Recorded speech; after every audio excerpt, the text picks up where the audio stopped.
আসসালামু আলাইকুম everyone, welcome to Luminous learn from home. So আজকে আমাদের সপ্তম সেশন। আজকে আমরা খুবই আনন্দিত কারণ আমাদের বিগত 6টি সেশন খুবই সাকসেসফুল হয়েছে শুধুমাত্র তোমাদের জন্য। কারণ তোমরা তোমাদের বন্ধুদের সাথে করে প্রতিটি ক্লাসে আমরা দেখতে পেয়েছিলাম 100-র উপরে, কখনো কখনো 120, কখনো কখনো 130 জন মিলে আমরা ক্লাস করছিলাম একটা প্ল্যাটফর্মে এসে, যেটা কিনা অনেক বড় একটা মানে প্ল্যাটফর্মে তোমরা এটাকে গড়ে তুলেছো। So Luminous learn from home সেশনের আজকে সপ্তম সেশন। আজকে আমরা কথা বলবো ইংরেজি নিয়ে। এবং আমরা জানি ইংরেজি ঢাকা বিশ্ববিদ্যালয়ে ভর্তি পরীক্ষা কেন, যে কোনো বিশ্ববিদ্যালয়ে ভর্তি পরীক্ষার জন্য অনেক বেশি গুরুত্বপূর্ণ। আর যেহেতু অনেক বেশি গুরুত্বপূর্ণ, সেক্ষেত্রে যখন এটা ডি ইউনিটের কথা হয় তখন তো আর কোনো কথাই থাকে না, কারণ আমরা জানি ডি ইউনিটে আমরা সবাই পরীক্ষা দিতে পারি। এ, বি, সি, ডি, এই তিনটা ইউনিটেই কিন্তু, অর্থাৎ সায়েন্স, কমার্স এবং আর্টস, প্রত্যেকটা অনুষদ থেকে কিন্তু এখানে পরীক্ষা দেওয়া সম্ভব। এবং এখান থেকে ভালো ভালো সাবজেক্টে চান্স পাওয়া সম্ভব। ইকোনমিক্স রয়েছে, আইআর রয়েছে, এরকম ভালো ভালো সাবজেক্ট কিন্তু ডি ইউনিটে আমরা দেখতে পাই। এছাড়াও মানবিকের ছাত্রছাত্রীরা চাইলে বিজনেস ফ্যাকাল্টির ফিন্যান্স, অ্যাকাউন্টিং, মার্কেটিং এর মতো সাবজেক্ট গুলো কিন্তু খুঁজে পেতে পারে।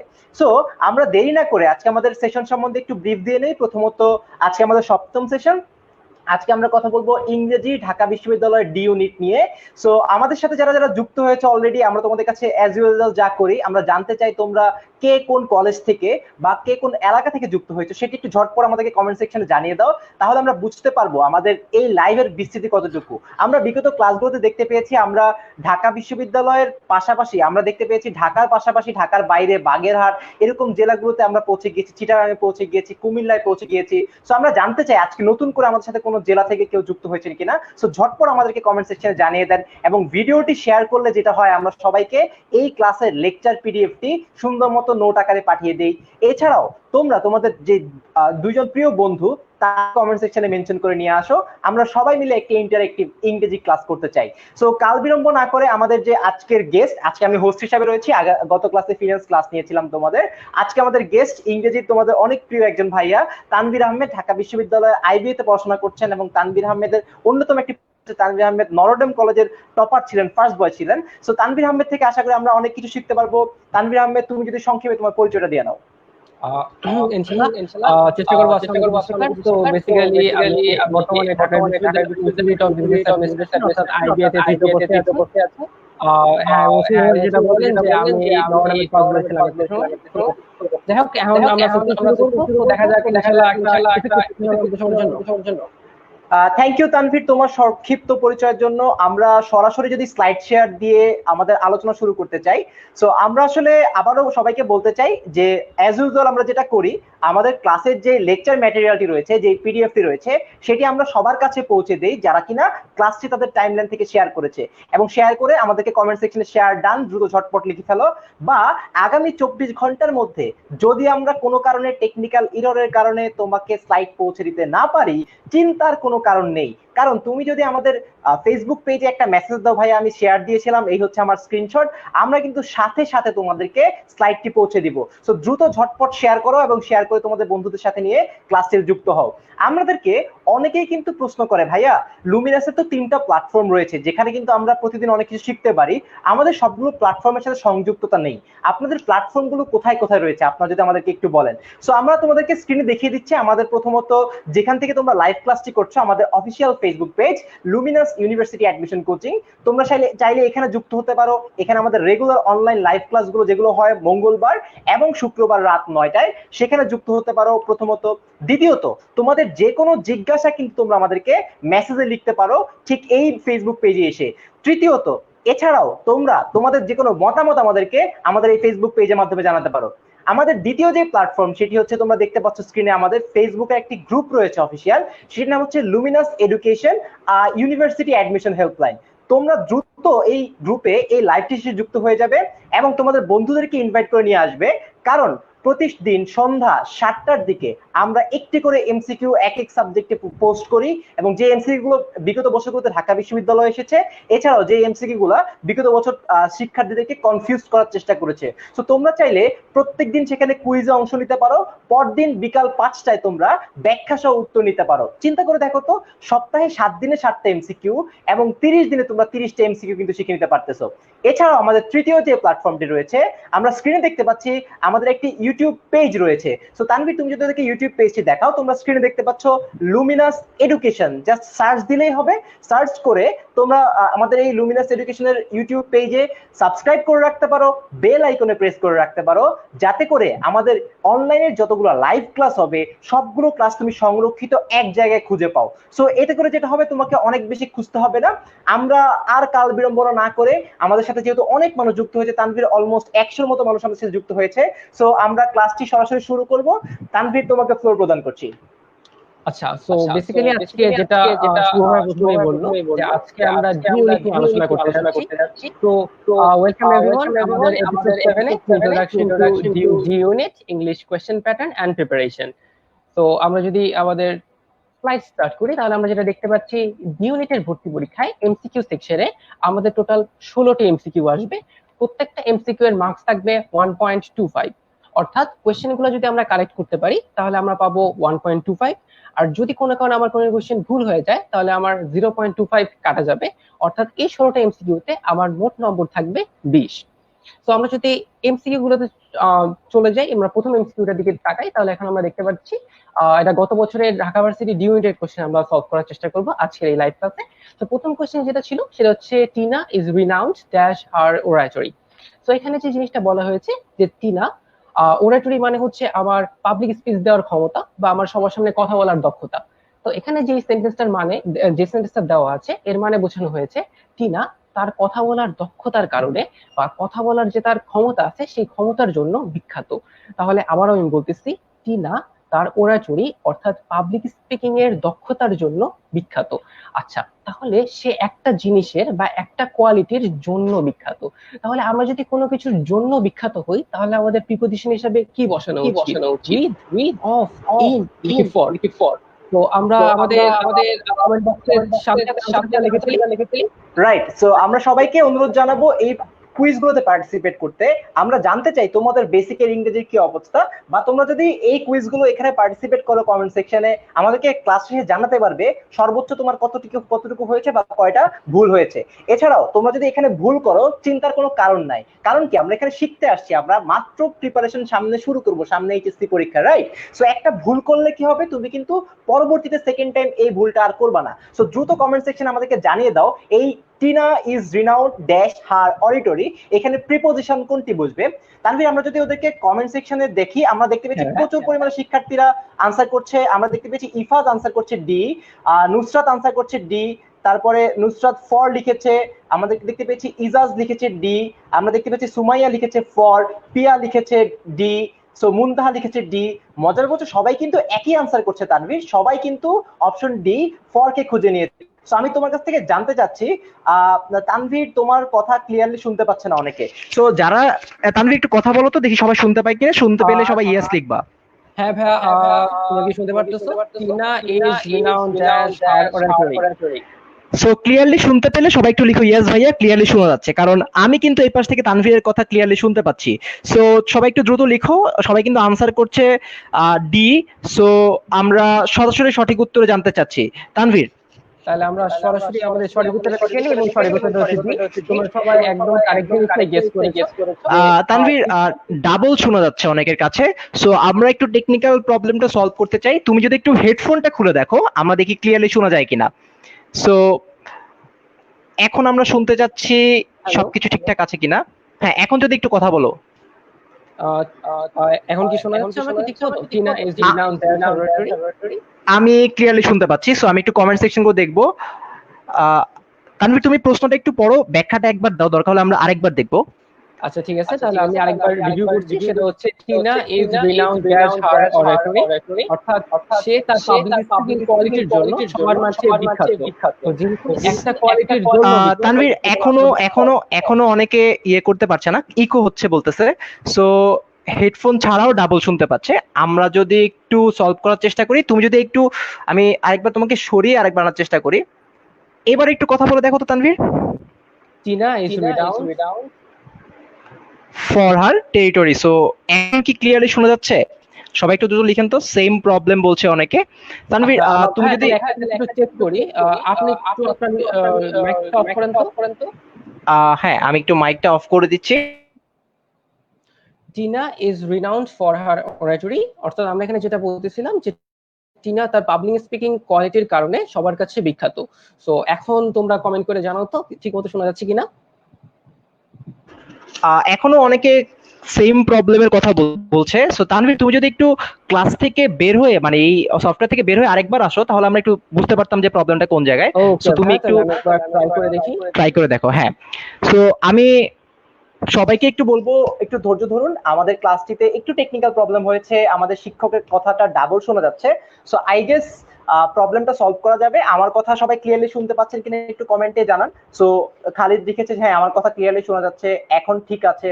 সো আশা করি প্রবলেমটা সলভ করতে পারবো। আমরা চেষ্টা করছি তোমাদের জন্য অনলাইনের এই কোয়ারেন্টাইন টাইমের মধ্যে কিছু ক্লাস দিয়ে তোমাদেরকে ঢাকা বিশ্ববিদ্যালয়ের প্রশ্নের সাথে পরিচিতি করে দেওয়া। সো টেকনিক্যাল প্রবলেম গুলো আসলে পুরো আমাদের হাত নেই। সো আমরা আমাদের সাথে একটু থাকো, 2-1 মিনিটের মধ্যে চেষ্টা করব প্রবলেমটা সর্ট আউট করার। তানভীর স্যার দেখছেন তার টেকনিক্যাল কি ডিফিকাল্টিজ রয়েছে। সো আমি একটু আমাদের আগের ব্যাকগ্রাউন্ড গুলো বলি। আমরা লুমিনাস লার্ন ফ্রম হোম সেশনের 7ম সেশনে রয়েছি। এর আগে আমরা ফিন্যান্স নিয়ে কথা বলেছি, ইংরেজি সি ইউনিট নিয়ে কথা বলেছিলাম, এছাড়াও আমরা নিয়ে কথা বলেছিলাম। সো সবগুলো ক্লাস ইউটিউবে খুঁজে পাবে। তানভীর স্যার এখন কথা বলবে, আমি দেখতে চাচ্ছি তানভীর স্যারের কথাটা ক্লিয়ার কিনা। Tanvir. Hello Tina is whether I am audible or not. এখন কি ক্লিয়ার কিনা? সো আচ্ছা, আমি বুঝতে পারছি। এবার মনে হয় আমি মিউট করলে ওরা শুনতে পাবে। সো তুমি যদি স্ক্রিন শেয়ারে চলে যাও, আই গেস সবকিছু ক্লিয়ার। আমি কথা বলার সময় তুমি কথা বলবে না, তুমি কথা বলার সময় আমি কথা বলবো না। আই গেস তাহলে ক্লিয়ার হবে ইনশাআল্লাহ। So Tina is renowned for her oratory. Tina is renowned for her oratory. এখন বলো, এখন মানে সবকিছু বাদ, now this is the moment. Tina is renowned for her oratory. এবার কি কোনো প্রবলেম হচ্ছে? এবার কোনো যদি প্রবলেম হয় তাহলে আমাদের জানাও। সো এখন ক্লিয়ার, এখন ওরা শুনতে পাচ্ছে। আই গেস কন্টিনিউ করতে পারি আমরা। স্লাইডটা যদি ওপেন, তুমি মুখে মুখে ব্যাখ্যাটা শুরু করো, ততক্ষণে স্লাইডটা ওপেন হয়ে যায়। ওকে ভাই, ওকে। সো আমরা প্রথম কোশ্চেনটা যেহেতু ঠিকঠাক মতো সবাই কারেক্ট করতে পারছি, তাহলে আমরা সেকেন্ড কোশ্চেনে মুভ অন করি। সেকেন্ড কোশ্চেনে যেটা আছে সেটা হচ্ছে he was not conversant dash the plan. Conversant মানে হচ্ছে কোনো কিছু সম্বন্ধে বা কোনো কিছুর ব্যাপারে নলেজ থাকা বা কোনো কিছুর সাথে পরিচিত থাকা। আমি আবার বলতেছি, he was not conversant dash the plan. Conversant মানে হচ্ছে কোনো কিছুর সাথে পরিচিত থাকা। আমি আবারও বলছি, কোনো কিছুর সাথে পরিচিত থাকা। অর্থাৎ এই সেন্টেন্সের মানে হচ্ছে হি ব্যক্তিটা প্ল্যানটার সাথে পরিচিত আছে, অর্থাৎ হি ব্যক্তিটা প্ল্যান সম্পর্কে জানে। তাহলে আমরা যদি কোনো কিছুর সাথে পরিচিত থাকি, তাহলে আমরা প্রিপোজিশন হিসেবে কি ব্যবহার করব? অফ, টু, উইথ নাকি ইন? আবার আমরা কমেন্ট বক্সে চলে যাই এবং তাড়াতাড়ি আনসারটা লেখার চেষ্টা করি, যেখানে কারেক্ট আনসারটা কি হবে, conversant of, conversant to, conversant with নাকি কনভার্সেন্ট ইন। তাহলে আমরা সবাই আনসার করতে থাকি। শুভ ভাই, আপনি হয়তো দেখতে পাচ্ছেন সবাই কি আনসার করছে। তানভীর, তুমিও স্ক্রিনে দেখতে পাচ্ছ, যেহেতু আমি কথা বললে ইকো হয়, আমি আজকে চুপ থাকবো। সো আমি স্ক্রিনে তোমাদেরকে সবকিছু দেখাবো, তুমি একটু ওদেরকে হেল্প করো। ওকে ভাই, ঠিক আছে, থ্যাংক ইউ। ওকে, তো আমরা দেখতে পাচ্ছি যে অনেকেই সি অ্যান্সার দিচ্ছে। মিসবাহ নাফিস সি অ্যান্সার দিচ্ছে, উম্মে কুলসুম দীপ্তি সি অ্যান্সার দিয়েছে, আরো অনেকে প্রিয়া চক্রবর্তী সি অ্যান্সার দিয়েছে। সবাই মোটামুটি সি অ্যান্সার দিচ্ছে। ইসরাত জাহান শ্রাবণী সি অ্যান্সার দিয়েছে, সঞ্চিতা চক্রবর্তী সি অ্যান্সার দিয়েছে। তো হয়তো আমি বুঝতে পারছি তোমরা ব্যাপারটা ধরতে পারছো এবং তোমরা যে অ্যান্সারটা দিয়েছো সেই অ্যান্সারটা absolutely correct. He was not conversant with the plan.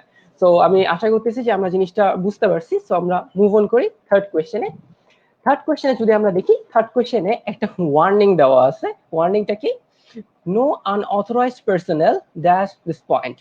এই সেন্টেন্সটা দিয়ে আসলে কি বোঝানো হয়েছে? এই সেন্টেন্সটা দিয়ে বেসিক্যালি আমাদেরকে একটা সতর্কবাণী দিচ্ছে যে একটা সার্টেন পয়েন্টের বাইরে বা কেউ যেতে পারবে না, অর্থাৎ একটা সার্টেন পয়েন্টকে কেউ অতিক্রম করতে পারবে না। আমি আবারও বলতেছি, এখানে শুরুতেই কি দেওয়া আছে? একটা ওয়ার্নিং দেওয়া আছে। ওয়ার্নিং এর আন্ডারে কি আছে? No unauthorised personnel dash this point, অর্থাৎ একটা নির্দিষ্ট পয়েন্টকে কেউই এক্সিড করতে পারবে না বা একটা নির্দিষ্ট পয়েন্টে বাইরে কেউ যেতে পারবে না। আচ্ছা, তাহলে খেয়াল করো ব্যাপারটা, একটা পয়েন্টের বাইরে যেতে পারবো না বা একটা পয়েন্টকে অতিক্রম করতে পারবো না। তাহলে বাইরে বা অতিক্রম, এই জিনিসটা বুঝতে আমরা কোনটা ইউজ করব? অ্যাবাউট, বিয়ন্ড, হেয়ার নাকি দেন? তো আমি যেটা দেখতে পাচ্ছি অনেকেই বি আনসার করছো, কাজী তানভীর স্বপ্ন, ফাল্গুনী দেবনাথ, সবাই বি আনসার করছে, আক্তার নদী বি আনসার করেছে, আর অনেকেই বি আনসার করছে, বিএম আকাশ বি আনসার করেছে। তার মানে আমি ধরে নিচ্ছি যে তোমরা এই জিনিসটার মিনিংটাও ধরতে পারছো। সো তোমরা যে জিনিসটা গেস করতেছো সেই জিনিসটা অ্যাবসলিউটলি কারেক্ট। এটার আনসারও হচ্ছে বিয়ন্ড। অর্থাৎ এই সেন্টেন্সটা মানে যে জিনিসটা বোঝানো হয়েছে আমাদের, সেটা হচ্ছে আমাদেরকে একটা ওয়ার্নিং সাইন দিচ্ছে যে একটি নির্দিষ্ট পয়েন্টের বাইরে কোনো আনঅথরাইজড পার্সোনেল যেতে পারবে না, অর্থাৎ যাদের অনুমতি নেই তারা একটি নির্দিষ্ট পয়েন্টের বাইরে প্রবেশ করতে পারবে না। সো যেহেতু আমরা এই কোশ্চেনটা ক্লিয়ার করতে পেরেছি, আমরা নেক্সট কোশ্চেনে মুভ অন করি। নেক্সট কোশ্চেন অনেক প্রিপোজিশনের কোশ্চেন হলো, টানা 3টা প্রিপোজিশনের কোশ্চেন আমরা সলভ করলাম। সো এখন আমরা যে কোশ্চেনটা দেখতে পাচ্ছি এটা হচ্ছে কাইন্ড অফ একটা গ্রামারের কোশ্চেন, এবং খুবই সহজ গ্রামারের কোশ্চেন, যে জিনিসটা আমরা অনেক ছোটবেলা থেকে সলভ করে আসছি। সো আমি আশা করতেছি তোমরা সবাই পারবা। স্টিল একটু গো থ্রু করি। সেন্টেন্সটা হচ্ছে gap to Barishal by bus yesterday. So আমি পাস্ট টেন্সের একটা কথা বলছি। এখানে আমার সামনে 4টা অপশন আছে: did Jasim went, had Jasim go, was Jasim go, আর ডিড জসিম গো। এক্সপ্লেনেশন আমি যেতে যাচ্ছি না, কারণ যেটা আমি শুরুতেই বললাম খুবই কমন একটা কোয়েশ্চেন। এই জিনিসটা আমরা খুবই কমনলি দেখছি, অনেক দেখছি আমাদের লাইফে। তো যেহেতু একটা কমন কোয়েশ্চেন, তাহলে আমরা নিজেরাই আনসার করার চেষ্টা করি। তো সবাই কমেন্ট বক্সে আনসারগুলো লিখে ফেলি, আমি দেখি তোমরা কারেক্টলি গেস করতে পারো কিনা। এরপরে তো আমি আছি, আমি অবশ্যই তোমাদের এক্সপ্লেন করে দিব ব্যাপারটা। সো রেজওয়ানা শৈলী লিখেছে এ। আচ্ছা, নাহিদা আক্তার লিখছে ডি। অলরেডি আমরা ডিফারেন্ট আনসার পাওয়া শুরু করছি, দেখা যাক বাকিটা কি হয়। একজন লিখছে ডিড জসিম গো, মানে অপশন ডি। পাশে একটা স্যাড রিয়েক্ট দিছো, স্যাড রিয়েক্ট কেন ভাইয়া? কনফিডেন্টলি আনসার করবা। নুসরাত জাহার অন্তরা লিখছে এ। আচ্ছা, তো এ আর ডি এর মধ্যে কনফিউশন দেখা যাচ্ছে। তাসফিয়া শারমিন লিখেছে ডি। আচ্ছা, বি সি এর পক্ষে কেউ নাই, জাহানারা দিদার লিখেছে এ। আচ্ছা, মুমতাহিনা তাওয়াসসুম নোভা লিখেছে ডি। এটা কি এ আর ডি এর মধ্যে একদম কমপ্লিট স্প্লিট? আচ্ছা, রাহাত লিখেছে এ। ও, একটা এ আসতেছে, একটা ডি আসতেছে। আচ্ছা, নুসরাত জাহান খান লিখেছে D, D Jasim go. So Rezwana শুইলি প্রথমে লিখছিল এ, এখন আবার লিখছে আরে না। তো আসলে কি দেখতে চাইছে আমি জানি না। নোভা লিখেছে ডি, সামান্ত নুসরাত ডি। সো এ আর ডি এর মধ্যে মোটামুটি স্পিড দেখতে পাচ্ছি। সো আমরা আসলে আলোচনা শুরু করি। আরেকজন লিখছে Farhin Munhara, confused between A and D. আচ্ছা, তাহলে আমরা এ আর ডি এর কনফিউশনটা ক্লিয়ার করার চেষ্টা করি। খেয়াল করে দেখি, অপশন এ তে লেখা আছে ডিড জসিম ওয়েন্ট, আর অপশন ডি তে লেখা আছে ডিড জসিম গো। আচ্ছা, ঠান্ডা মাথায় আমরা চিন্তা করে দেখি, এই যে শুরুতে ভার্বটা আছে ডিড, ডিড ভার্বটা কি নিজেই পাস্ট টেন্স না? তাহলে ডিড যেহেতু নিজেই পাস্ট টেন্সে আছে, আবার গোটাকে পাস্ট টেন্সে নেওয়ার কি দরকার? আমি আবারও বলতেছি, ডিড ভার্বটা যেহেতু পাস্ট টেন্সে আছে, তাহলে অলরেডি সেন্টেন্সটা পাস্ট টেন্সে চলে গিয়েছে, আবার গো ভার্বটাকে পাস্ট টেন্সে নেওয়ার দরকার নাই। অর্থাৎ যখনই আমরা ডু ভার্ব ইউজ করব, ডু, ডাজ অথবা ডিড, তখনই আমরা মেইন ভার্বটা সবসময় প্রেজেন্ট ফর্মে রাখবো। প্রেজেন্ট নাকি পাস্ট এই জিনিসটা ডিফারেন্সিয়েট করবে ডু, ডাজ, ডিড এর মাধ্যমে। বাট ডু, ডাজ, ডিড ছাড়া যে মেইন ভার্বটা থাকবে, সেই মেইন ভার্বটা আমরা কখনোই চেঞ্জ করব না। আমি আবারও বলছি, একটু ডিফারেন্ট ওয়েতে বলতেছি। যখনই আমার সেন্টেন্সের শুরুতে লেখা আছে ডিড, অর্থাৎ একটা পাস্ট টেন্সের ভার্ব লেখা আছে, অর্থাৎ সেন্টেন্সটা অলরেডি পাস্ট টেন্সে চলে গেছে, আমার এটাকে আবার টেনে পাস্ট টেন্সে নেওয়ার দরকার নেই। তো যেহেতু ডিড দিয়ে আমি পাস্ট টেন্স বুঝতে পারছি, সো আমার আর নতুন করে ওয়েন্ট লেখার দরকার নাই, আমার গো লিখলেই চলবে। অন্যভাবে বললে ডু, ডাজ, ডিড তিনটা ভার্বের সাথেই যখন আমি কোনো মেইন ভার্ব বসাবো, সেই মেইন ভার্বটা অবশ্যই প্রেজেন্ট ফর্মে বসবে। তো সেই কারণে আমার এখানে আনসারটা অবশ্যই অপশন এ হবে না, রাদার আনসারটা হবে হচ্ছে option B, did Jasim go. So আমি ফাইনালি ওয়ান লাস্ট টাইম বলতেছি, যখনই আমি একটা পাস্ট টেন্সের সেন্টেন্স পাবো, সেন্টেন্সের শুরুতে যদি আমি ডিড বসিয়ে দেই, তার মানে অলরেডি সেন্টেন্সটা পাস্ট টেন্সে চলে গিয়েছে, আমার আবার গো কে পাস্ট টেন্সে নেওয়া দরকার নেই। গো ভার্বটা আবার মেইন বেস ফর্মেই থাকবে, অর্থাৎ প্রেজেন্ট ফর্মেই থাকবে, গো ভার্বটাকে আমি চেঞ্জ করব না। সো আমি আশা করতেছি আমি জিনিসটা মোটামুটি ক্লারিফাই করতে পারছি। So let's move on to the next question. Question number 5. The dress designed by dash famous Italian artist. আচ্ছা, তার মানে কি, একজন বিখ্যাত ইটালিয়ান আর্টিস্ট একটা পার্টিকুলার ড্রেস ডিজাইন করে দিছে। সো মোটামুটি আর্টিকেলের কোয়েশ্চেন দেখা যাচ্ছে। অপশন এ তে অপশনগুলো হচ্ছে এ, ডি, অ্যান এবং ওয়ান। সো আবারও আমার কাছে মনে হচ্ছে মোটামুটি সহজ কোয়েশ্চেন, কমন কোয়েশ্চেন। আমরা আর্টিকেল পড়ে আসতেছি অনেকদিন ধরেই, আমরা ইন্টারমিডিয়েট 1 নাম্বার কোয়েশ্চেনে আর্টিকেল ব্যবহার করি।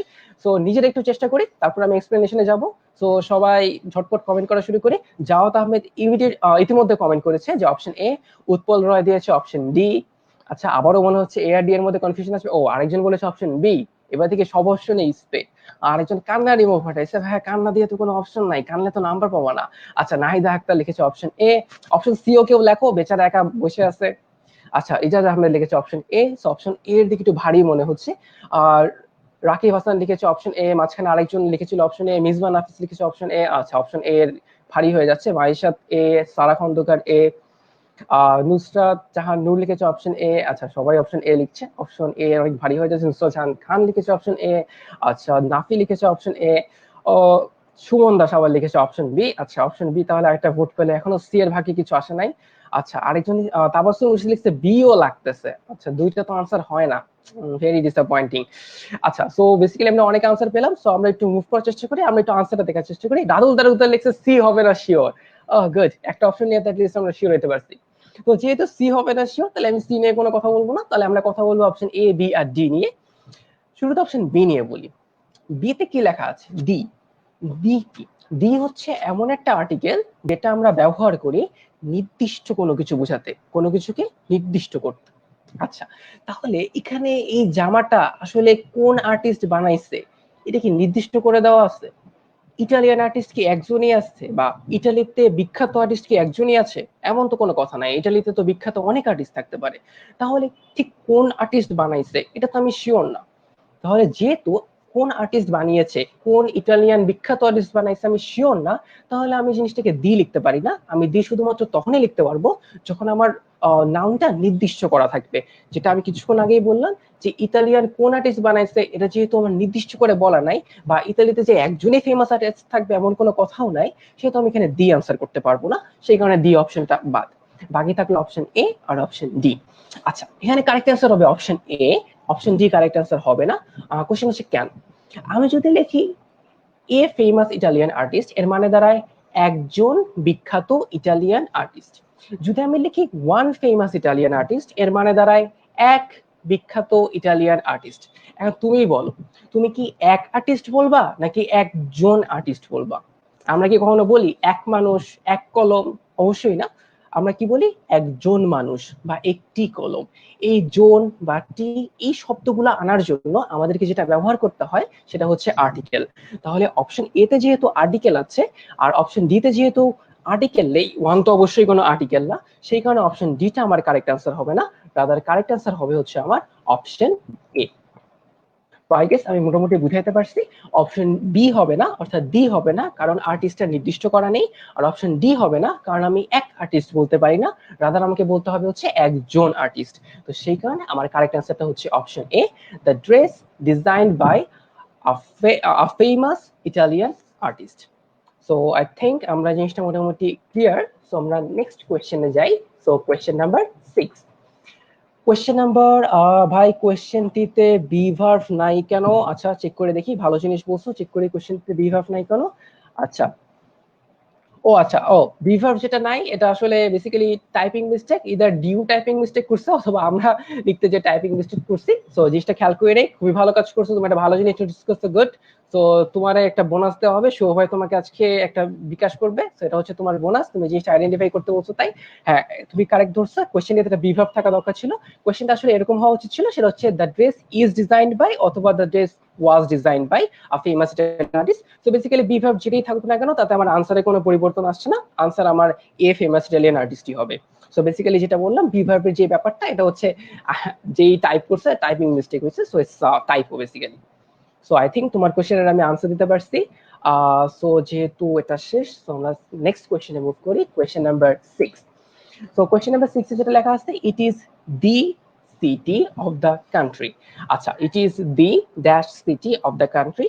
আমরা চারটা অপশন দেখতে পাচ্ছি, most populous, more populous, most people and most population. এখানে আমার একটি আর্টিকেল দেওয়া আছে দি। আমরা জানি পজিটিভ কম্পারেটিভ সুপারলেটিভ ডিগ্রি পড়ার সময় আমরা পড়ছি যে একটা সার্টেন ডিগ্রি এর সামনেই আমরা খালি আর্টিকেল দি ব্যবহার করি, তিনটার সামনে আমরা কখনোই ব্যবহার করি না। রাদার পজিটিভ কম্পারেটিভ সুপারলেটিভ এই তিনটার মধ্যে যে কোনো একটার সামনে আমরা দি ব্যবহার করি।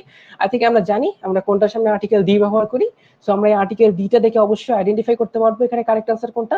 সো আমরা সবাই চেষ্টা করি, সো কমেন্ট বক্সে চেষ্টা করি কোনটা অপশন কারেক্ট হবে, most populous, more populous, most people নাকি মোস্ট পপুলেশন।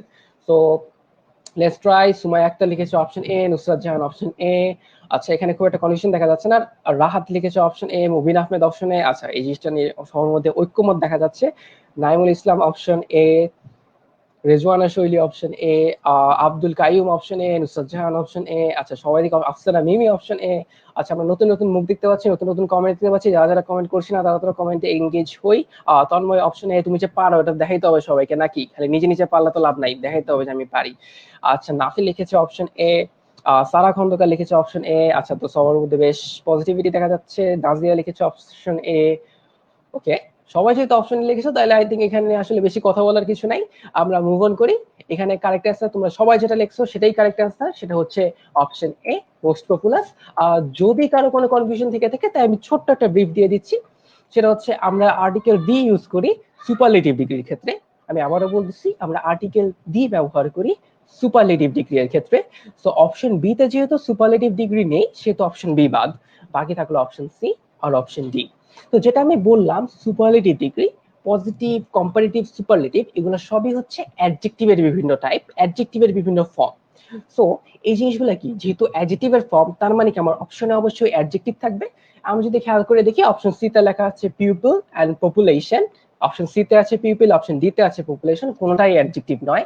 এই কারণে অপশন সি ডি দুটোই ইনকারেক্ট। সো কারেক্ট আনসার হচ্ছে আমার অপশন এ, যেখানে লেখা আছে মোস্ট পপুলার।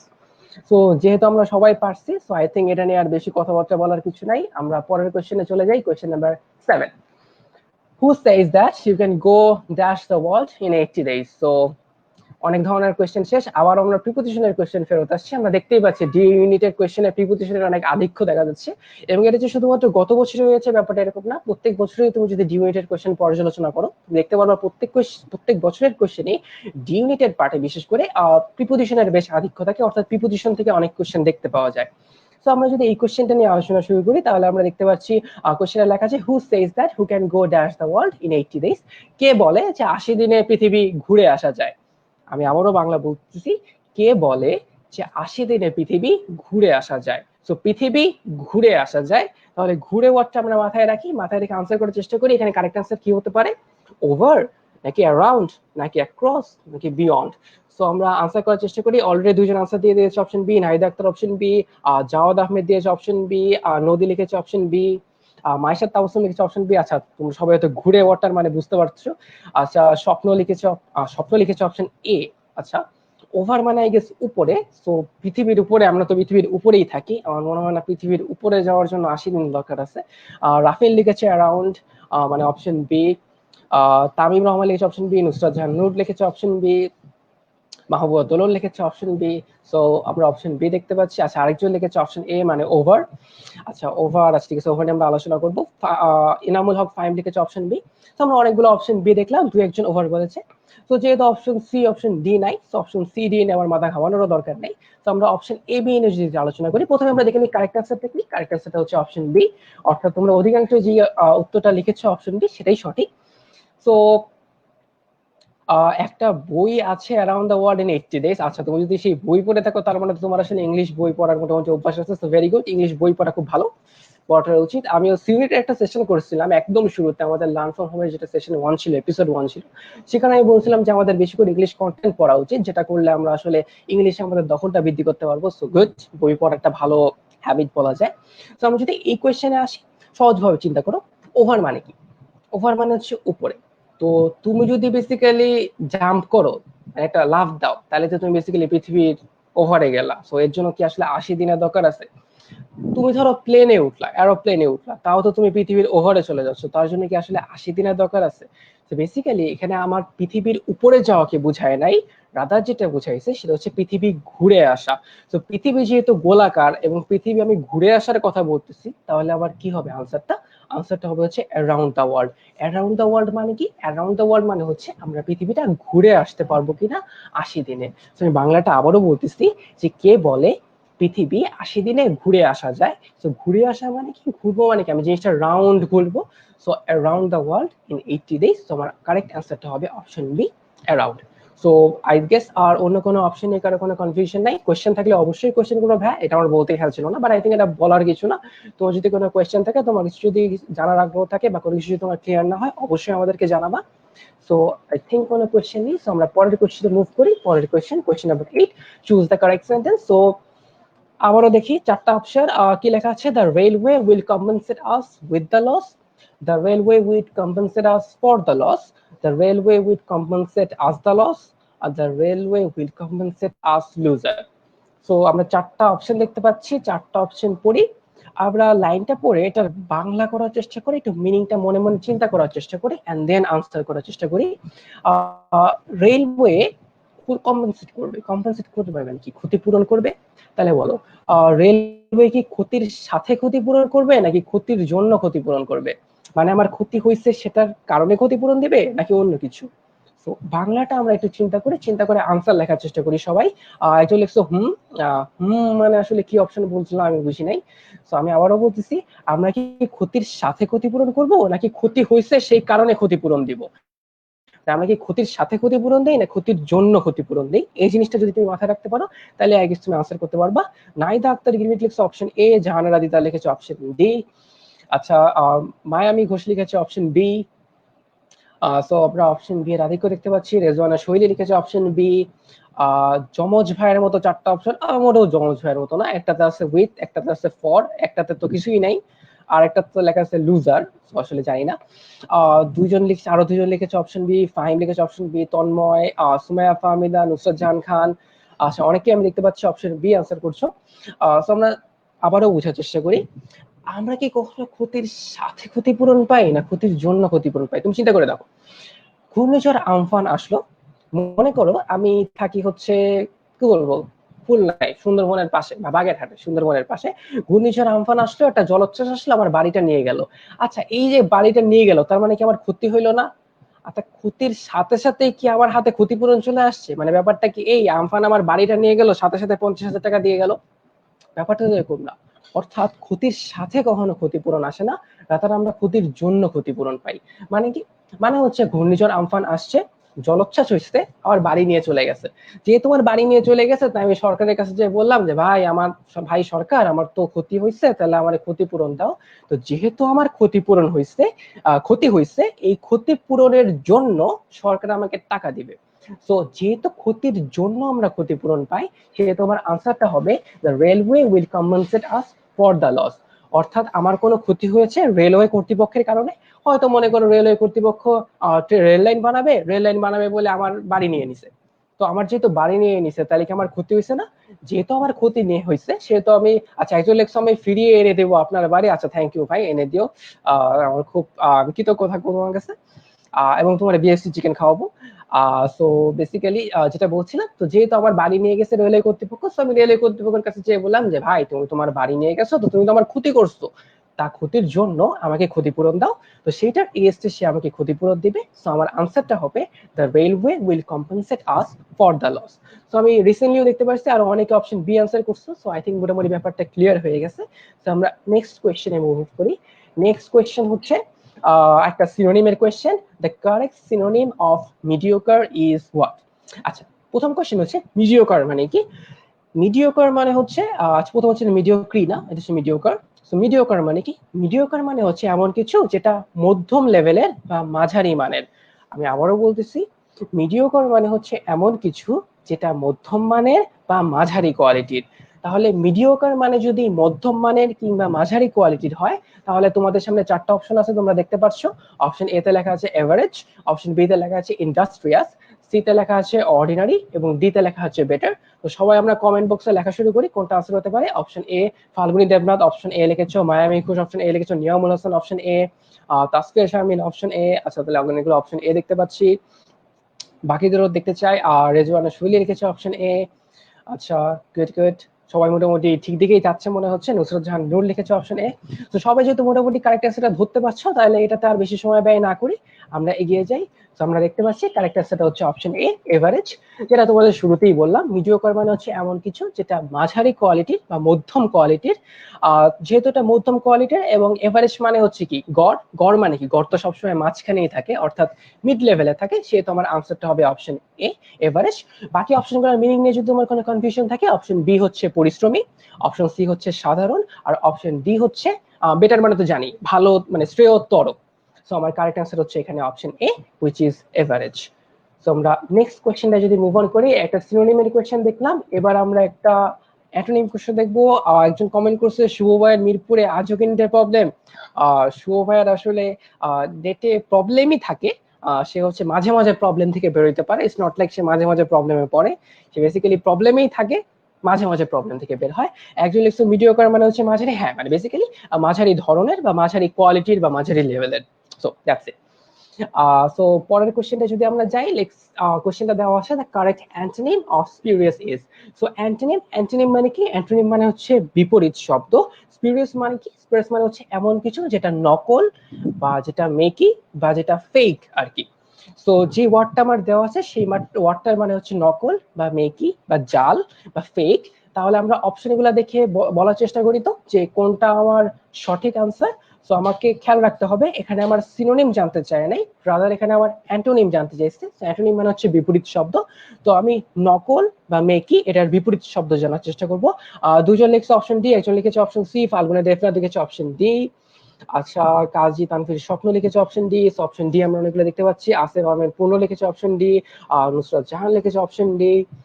আচ্ছা, আরো দেখতে চাই, নাজিয়া লিখেছে অপশন ডি। অপশন ডি অনেকগুলো দেখতে পাচ্ছি। আব্দুল কাইম লিখেছে অপশন ডি। প্রান্তর লিখেছে অপশন ডি। সো অনেকে অপশন ডি দেখা যাচ্ছে। সো আমরা থিঙ্ক আফসানা মিমি লিখেছে option D. So I think আমরা অপশনটা বুঝতে পারছি, কারেক্ট আনসারটা ধরতে পারছি। সো যেহেতু আমরা মোটামুটি সবাই কারেক্ট আনসার করতে পারছি, সো আমরা মুভ অন করি। সো কারেক্ট আনসার হচ্ছে তোমরা যেটা বলেছো সেটাই, জেনুইন অর্থাৎ অপশন ডি। যদি এটা এক্সপ্লেন করে দিই অপশনগুলো, তাহলে আমি আবারও বলতেছি, কোয়েশ্চেন অর্থাৎ স্পিরিয়াস মানে হচ্ছে মেকি বা নকল বা জাল। আমি যদি অপশনগুলো দেখি, অপশন এ হচ্ছে সতর্ক, অপশন বি হচ্ছে ফ্যান্টাস্টিক মানে অসাধারণ, অপশন সি হচ্ছে মডেস্ট, মডেস্ট মানে হচ্ছে বিনয়ী নম্র ভদ্র, আর অপশন ডি হচ্ছে জেনুইন, জেনুইন মানে আসল। তো কোয়েশ্চেনটা যেহেতু নকল বলছে, তাহলে নকলের বিপরীত শব্দ কি হবে? নকলের বিপরীত শব্দ ডেফিনেটলি হবে আসল। এবং আমি দেখলাম আরো কয়েকজন অপশন ডি কমেন্ট করছো, তো তোমরা সঠিক উত্তর দিচ্ছ। তো এটাতে আর সময় কাটানোর কিছু নাই, আমরা নেক্সট কোয়েশ্চেনে চলে যাই।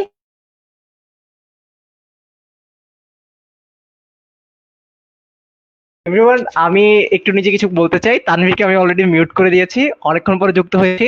সো অসাধারণ একটি ক্লাস হচ্ছে, আমি একটু তোমাদেরকে জানিয়ে দিতে চাই আমাদের ক্লাসে আজকে 150-এর মতো মানুষজন ইনস্ট্যান্ট সবসময় দেখছে। So it's a great achievement for us. আমরা আস্তে আস্তে অনেক বড় একটা পরিসরে ক্লাস নিচ্ছি, এবং যারা যারা ক্লাসে শেয়ার করছো সবার কাছে আজ থেকে আগামী 3-4 ঘন্টার মধ্যে ইনশাল্লাহ আমাদের স্লাইড গুলো তোমাদের ইনবক্সে পৌঁছে দিব। সো দ্রুত শেয়ার করে দাও, তাহলে যেটা হবে এই ঢাকা ইউনিভার্সিটির ডিউটের ফুল কোশ্চেন কিন্তু তোমার ইনবক্সে চলে যাবে একদম নোট আকারে সলিউশন সহ। এছাড়াও মজার ব্যাপার হচ্ছে ঢাকা বিশ্ববিদ্যালয়ের রিটেন প্রশ্ন গত বছর প্রথমবার আসছে, এবং ডি ইউনিটে যে 2-3টা রিটেন প্রশ্ন ছিল সেগুলো সঠিক উত্তরের একটা স্যাম্পল আনসারও কিন্তু তোমরা আজকের ক্লাসের পিডিএফ এর সাথে পাবা। সো আমরা ক্লাসটা কন্টিনিউ করি। আমাদের তানভীর তোমাকে জানিয়ে রাখতে চাই, অলরেডি 1000 মানুষের উপর কমেন্ট করেছে, অর্থাৎ 1000টি কমেন্ট করেছে, তার মানে একটা ইন্টারেক্টিভ ক্লাস কিন্তু হচ্ছে। সো আমরা ক্লাসটি কন্টিনিউ করি। 11 নম্বর স্ক্রিনে দেখতে পাচ্ছ, দ্রুত সঠিক উত্তর আমাদেরকে জানিয়ে দাও।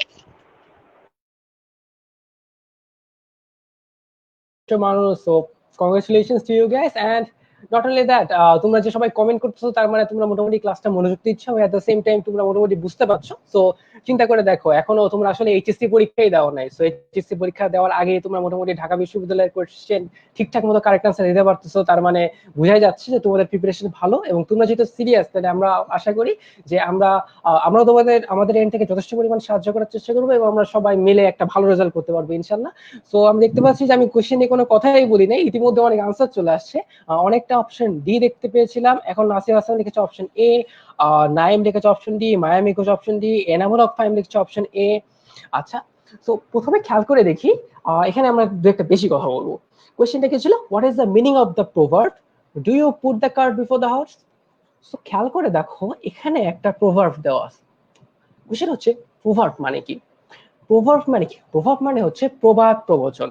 বাংলায় চিন্তা করে দেখো, প্রবাদ প্রবচন মানে কি? প্রবাদ প্রবচন মানে যেই জিনিসটা আসলে প্রবাদে লেখা থাকে, আমরা কি সেটার আক্ষরিক অনুবাদ কখনো করি নাকি ভাবানুবাদ করি? চিন্তা করে দেখো, আমরা একটা বাংলায় যদি একটা প্রবাদের কথা বলি, যেটার একটা কি বলা যায় এক্সাম্পল, যেমন নাচতে না জানলে উঠান বাঁকা।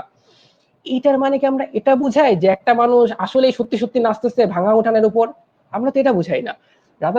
আমরা যেটা বুঝাই যে আমরা এমন কোনো মানুষের কথা ইন্ডিকেট করি এই প্রবাদটার মাধ্যমে, যে বা এমন কোনো অ্যাটিটিউডের কথা ইন্ডিকেট করি প্রবাদটার মাধ্যমে, যে আমরা যখনই কোনো কিছু করতে পারি না, আমরা ব্যর্থতাটা নিজের উপরে না নিয়ে রাদার আমাদের আশেপাশে যে পারিপার্শ্বিকতা আছে বা সারাউন্ডিং আছে সেটার উপর দোষ চাপানোর চেষ্টা করি। অর্থাৎ আমরা কি করি, দোষটা নিজের ঘাড়ে না নিয়ে অন্যের ঘাড়ে চাপাই দিই। এটাই আমাদের বোঝানো হয় নাস্তা না জানলে উঠান বাঁকার মাধ্যমে। তো এই জিনিসটা আমি কেন বললাম এই কারণে যে যখনই আমার কোনো প্রভাব কোয়েশ্চেনে থাকবে, আমি আক্ষরিক অনুবাদ করার চেষ্টা করব না, রাদার ভাবানুবাদ করার চেষ্টা করবো। এবং একজনকে আমি দেখলাম এইমাত্র লিখেছে ভাবানুবাদ ওয়ার্ডটা, সো হ্যাঁ তুমি ঠিক ধরতে পারছো। যখনই আমার সেন্টেন্সের প্রভাব থাকবে, সাইমা আক্তার অর্পা লিখেছে ভাবানুবাদ, তো যখনই আমার প্রভাব থাকবে আমি আক্ষরিক অনুবাদ করব না, রাদার ভাবটা বোঝার চেষ্টা করব। আমরা এখানে ভাবটা বোঝার চেষ্টা করি। কোয়েশ্চেনে কি লেখা আছে, do you put the cart before the horse. Horse মানে ঘোড়া, কার্ট মানে হচ্ছে ঘোড়ার গাড়ি। সো প্রভাবটায় আসলে একটা কোয়েশ্চেন করা হয়েছে, সেটা হচ্ছে তুমি কি ঘোড়ার সামনে ঘোড়ার গাড়ি বসাও।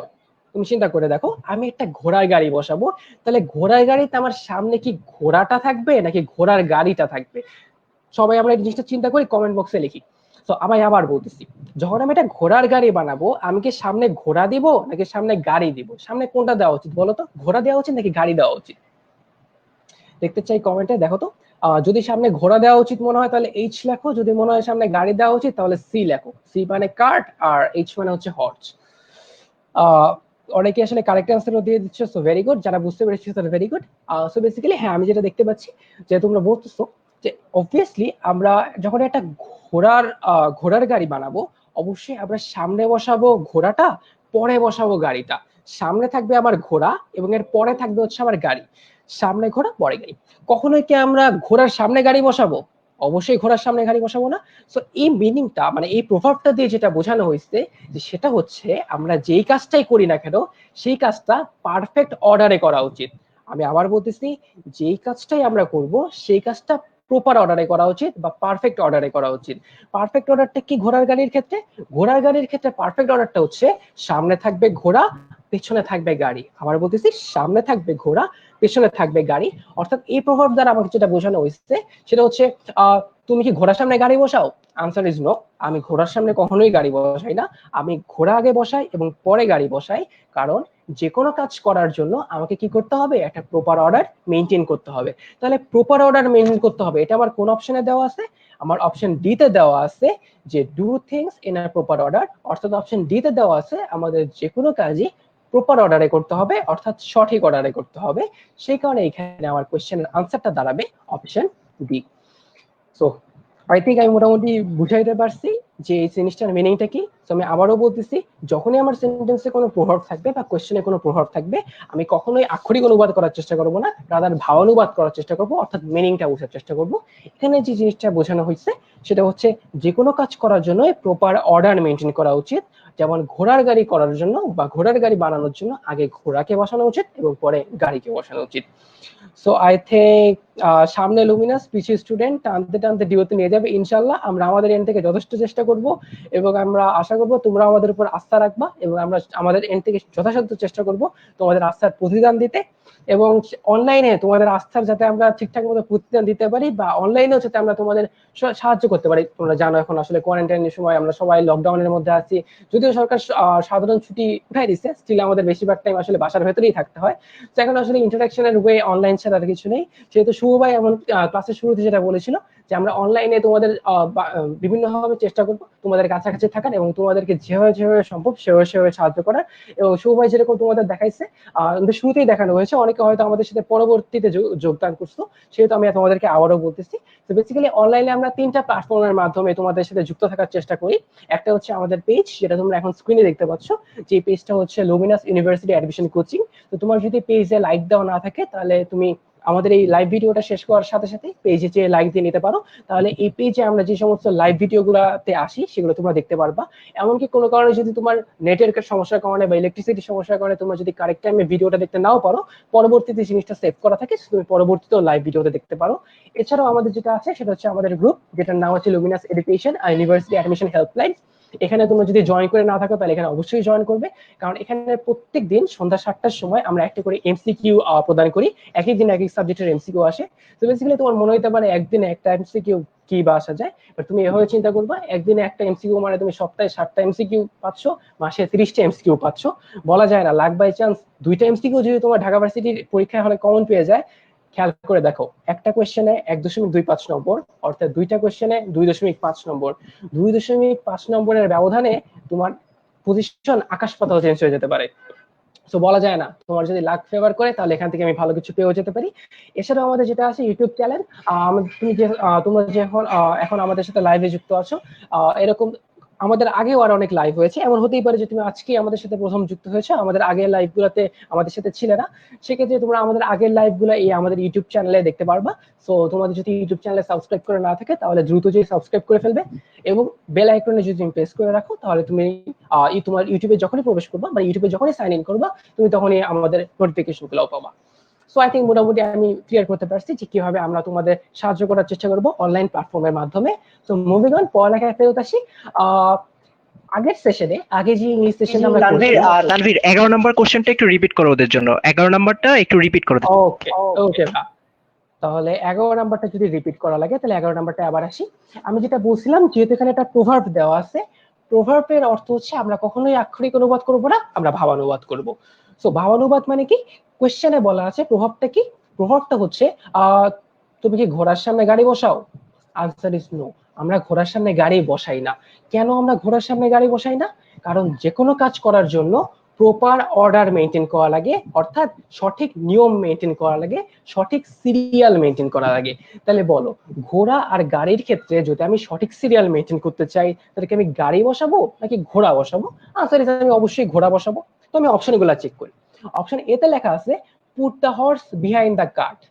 আচ্ছা, ঘোড়াটাকে কাঠের পিছনে বসাও। হ্যাঁ, ঘোড়াটাকে কাঠের পিছনে বসানো সঠিক, কিন্তু আমি কি শুরুতেই বলছি না যখনই আমি প্রভাব পাবো আমি আক্ষরিক অনুবাদ করব না? অপশন এ কি আসলে আক্ষরিক অনুবাদ হয়ে যাচ্ছে না? এই কারণে অপশন এ বাদ। পরে চলো অপশন বি তে যাই। অপশন বি তে লেখা আছে do not follow any order when you do things. যখন তুমি কাজ করবে অর্ডার ফলো করবা না। আচ্ছা, কাজ করার সময় অর্ডার ফলো করবা না, এটা কি সঠিক কথা? আমার কি আসলে কাজ করার সময় অর্ডার ফলো না করা উচিত নাকি অর্ডার ফলো করা উচিত? তো অপশন বিটা তো ভুল, কারণ অপশন বি তে আমাকে বলছে অর্ডার ফলো করো না। সো অর্ডার ফলো করো না, এটা অবভিয়াসলি ইনকারেক্ট। অপশন বি বাদ। অপশন সি তে আছে a cart can not move without a horse. আবার এখানে কার্টের কথা চলে আসছে, আবার এখানে হর্সের কথা চলে আসছে। তো যেহেতু কার্ট আর হর্সের কথা চলে আসছে, আবার এটা আক্ষরিক অনুবাদ হয়ে যাচ্ছে। তো যেহেতু আক্ষরিক অনুবাদ হয়ে যাচ্ছে তাহলে এটাও বাদ। বাকি থাকলো অপশন ডি। অপশন ডি তে বলা আছে do things in proper order, অর্থাৎ যে কোনো কিছু সঠিক অর্ডারে করো, সঠিক সিরিয়াল মেনটেন করে করো। তো যেহেতু অপশন ডি তে আমাকে এটা কারেক্ট মেসেজ দিচ্ছে, সেহেতু আমার কারেক্ট আনসারটা হচ্ছে অপশন ডি। আচ্ছা, তুমি যেহেতু লিখছো, থ্যাংক ইউ ভাইয়া, বুঝতে পেরেছি। So yeah, it's been a great pleasure তোমাকে বুঝাইতে পারা। So thank you. যদি ফার্দার কোশ্চেন থাকে অবশ্যই বলবা।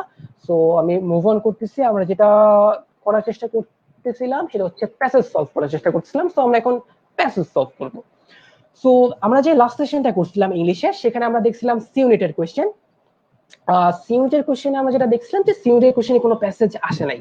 তো যেহেতু গত বছর সি ইউনিটের কোশ্চেনে প্যাসেজ আসে নাই, তো আমরা বিভিন্ন প্ল্যাটফর্মে দেখছিলাম মানুষজন বলা শুরু করেছিল যেহেতু সিতে প্যাসেজ আসে নাই, আমরা যেহেতু জানি সবাই যে সি ইউনিটের কোশ্চেন সবার আগে হয়, তো যেহেতু সি ইউনিটের কোশ্চেনে প্যাসেজ আসে নাই, অনেকেই বলা শুরু করছে তাহলে প্যাসেজের দরকার নাই, প্যাসেজ পড়ার কি দরকার, প্যাসেজে তো অনেক কোশ্চেন আসবে, এই সেই হ্যান ত্যান, প্যাসেজ লাগবে না।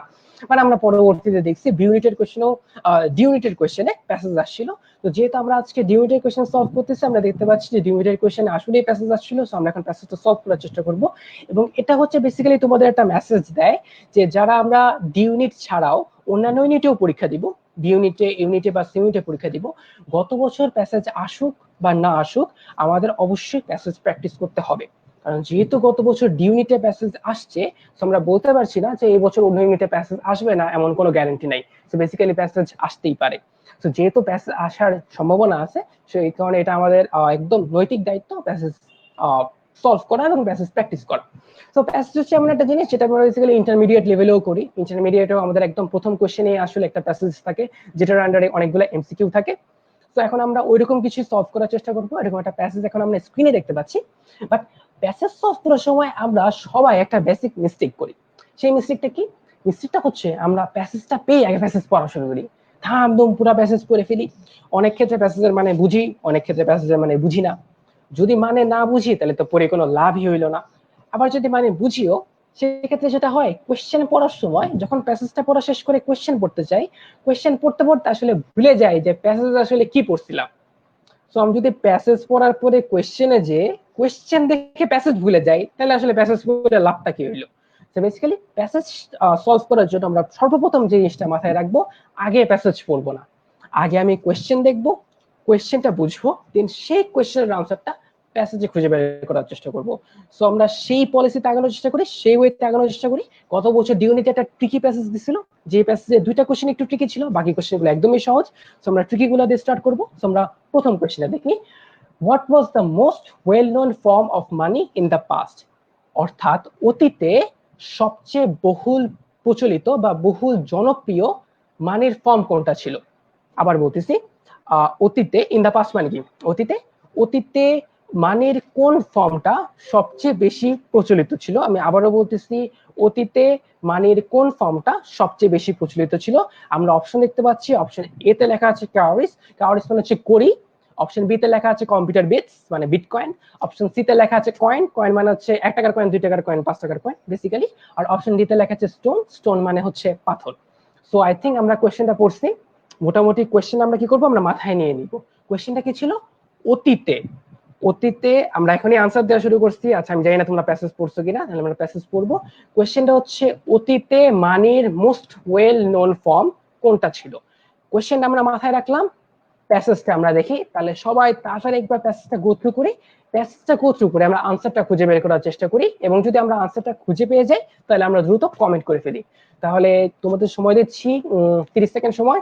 সো ঝটপট প্যাসেজটা পড়ে ফেলি, প্যাসেজটা পড়ে আনসারটা খুঁজে বের করার চেষ্টা করি, দেখি আমরা পাই কিনা। তাড়াতাড়ি।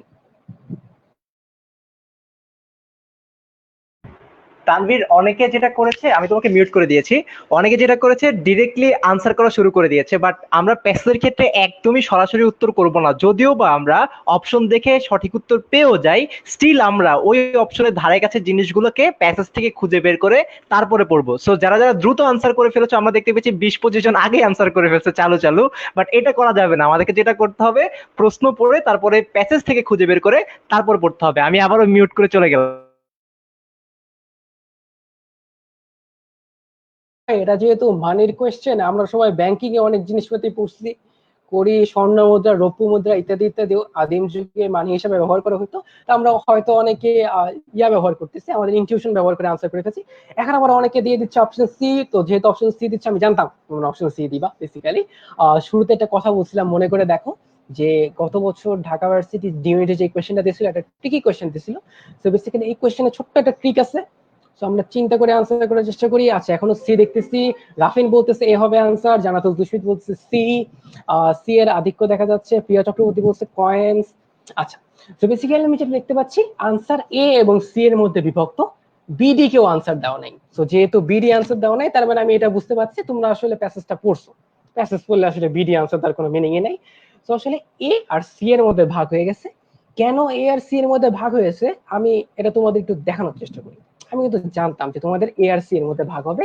বেসিক্যালি এই দুইটা লাইন পড়ে তোমরা এ আর সি এর মধ্যে ডিফারেন্সিয়েট করছো, এই দুইটা লাইন পড়ে তোমরা সি আর এর মধ্যে ভাগ হয়ে গেছো। আচ্ছা তাহলে আমরা এক্সপ্লেইন করার চেষ্টা করি, খেয়াল করে দেখি। অপশন এ তে ছিল কারেজ, অপশন সি তে ছিল কয়েন্স। প্রথম লাইনটা দেখি। প্রথম লাইনটা লেখা আছে the most familiar is the coin, আর সেকেন্ডটায় লেখা আছে cultures have prospered using other things as currency such as cowries, cattle, skins, salt, grains, beads, cloth and promissory notes. খেয়াল করুন, কোয়েশ্চেনটা মনে করার চেষ্টা করুন। কোয়েশ্চেনটা যদি মনে করার চেষ্টা করো, খেয়াল করে দেখবে ওখানে একটা কথা ছিল ইন দ্য পাস্ট, অর্থাৎ কোন জিনিসটা অতীতে ওয়েল নোন ছিল। ইন দ্য পাস্ট মানে কি? আমরা সবাই জানি ইন দ্য পাস্ট মানে কি। ইন দ্য পাস্ট মানে হচ্ছে অতীতে কোনটা জনপ্রিয় ছিল। আমার জানতে চাইছে কোনটা অতীতে জনপ্রিয় ছিল, নট দ্যাট কোনটা বর্তমানে জনপ্রিয়। আমি যদি লাল রেড কালার দিয়ে মার্ক করা লাইনটা পড়ি, ওখানে লেখা আছে the most familiar is the coin. তার মানে কয়েন কি মানে বহুল প্রচলিত ছিল নাকি এখনো আছে? Answer is coin is something যেটা এখনো মোস্ট ফ্যামিলিয়ার। কারণ কয়েন, খেয়াল করে দেখো, the most familiar is the coin. Is the coin মানে কি, কয়েনটা এখনো অনেক ফ্যামিলিয়ার। তাছাড়া তুমি যদি কমন সেন্স ইউজ করো, তাহলে তুমি বুঝতে পারবা তোমার বাসায় তো কয়েন আছে, আমরা সবাইকে কয়েন ইউজ করি না, তার মানে কয়েন এমন একটা জিনিস যেটা এখনো প্রচলিত। বাট কাউরিজকে আমরা এখন আর ইউজ করি? আমরা কেউ কি আর করি ইউজ করি আমাদের ট্রানজাকশনের জন্য বা আমাদের মানি এক্সচেঞ্জের জন্য? আনসার ইজ আমরা কাউরিজ আর ইউজ করি না। অর্থাৎ এখানে আমার আনসারটা হবে হচ্ছে অপশন এ, কাউরিজ। আবারও বলতেছি, কোয়েশ্চেনটা সবাই খেয়াল করি, what was the most well known form of money in the past. যেহেতু ইন দ্য পাস্ট লেখা আছে, আমরা অতীতের কথা চিন্তা করব।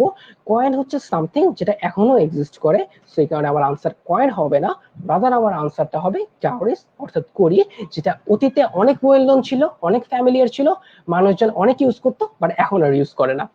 এটা কমন সেন্স ভাই, কাউরিজ হবে না, বেশি দিন সাস্টেইন করে নাই।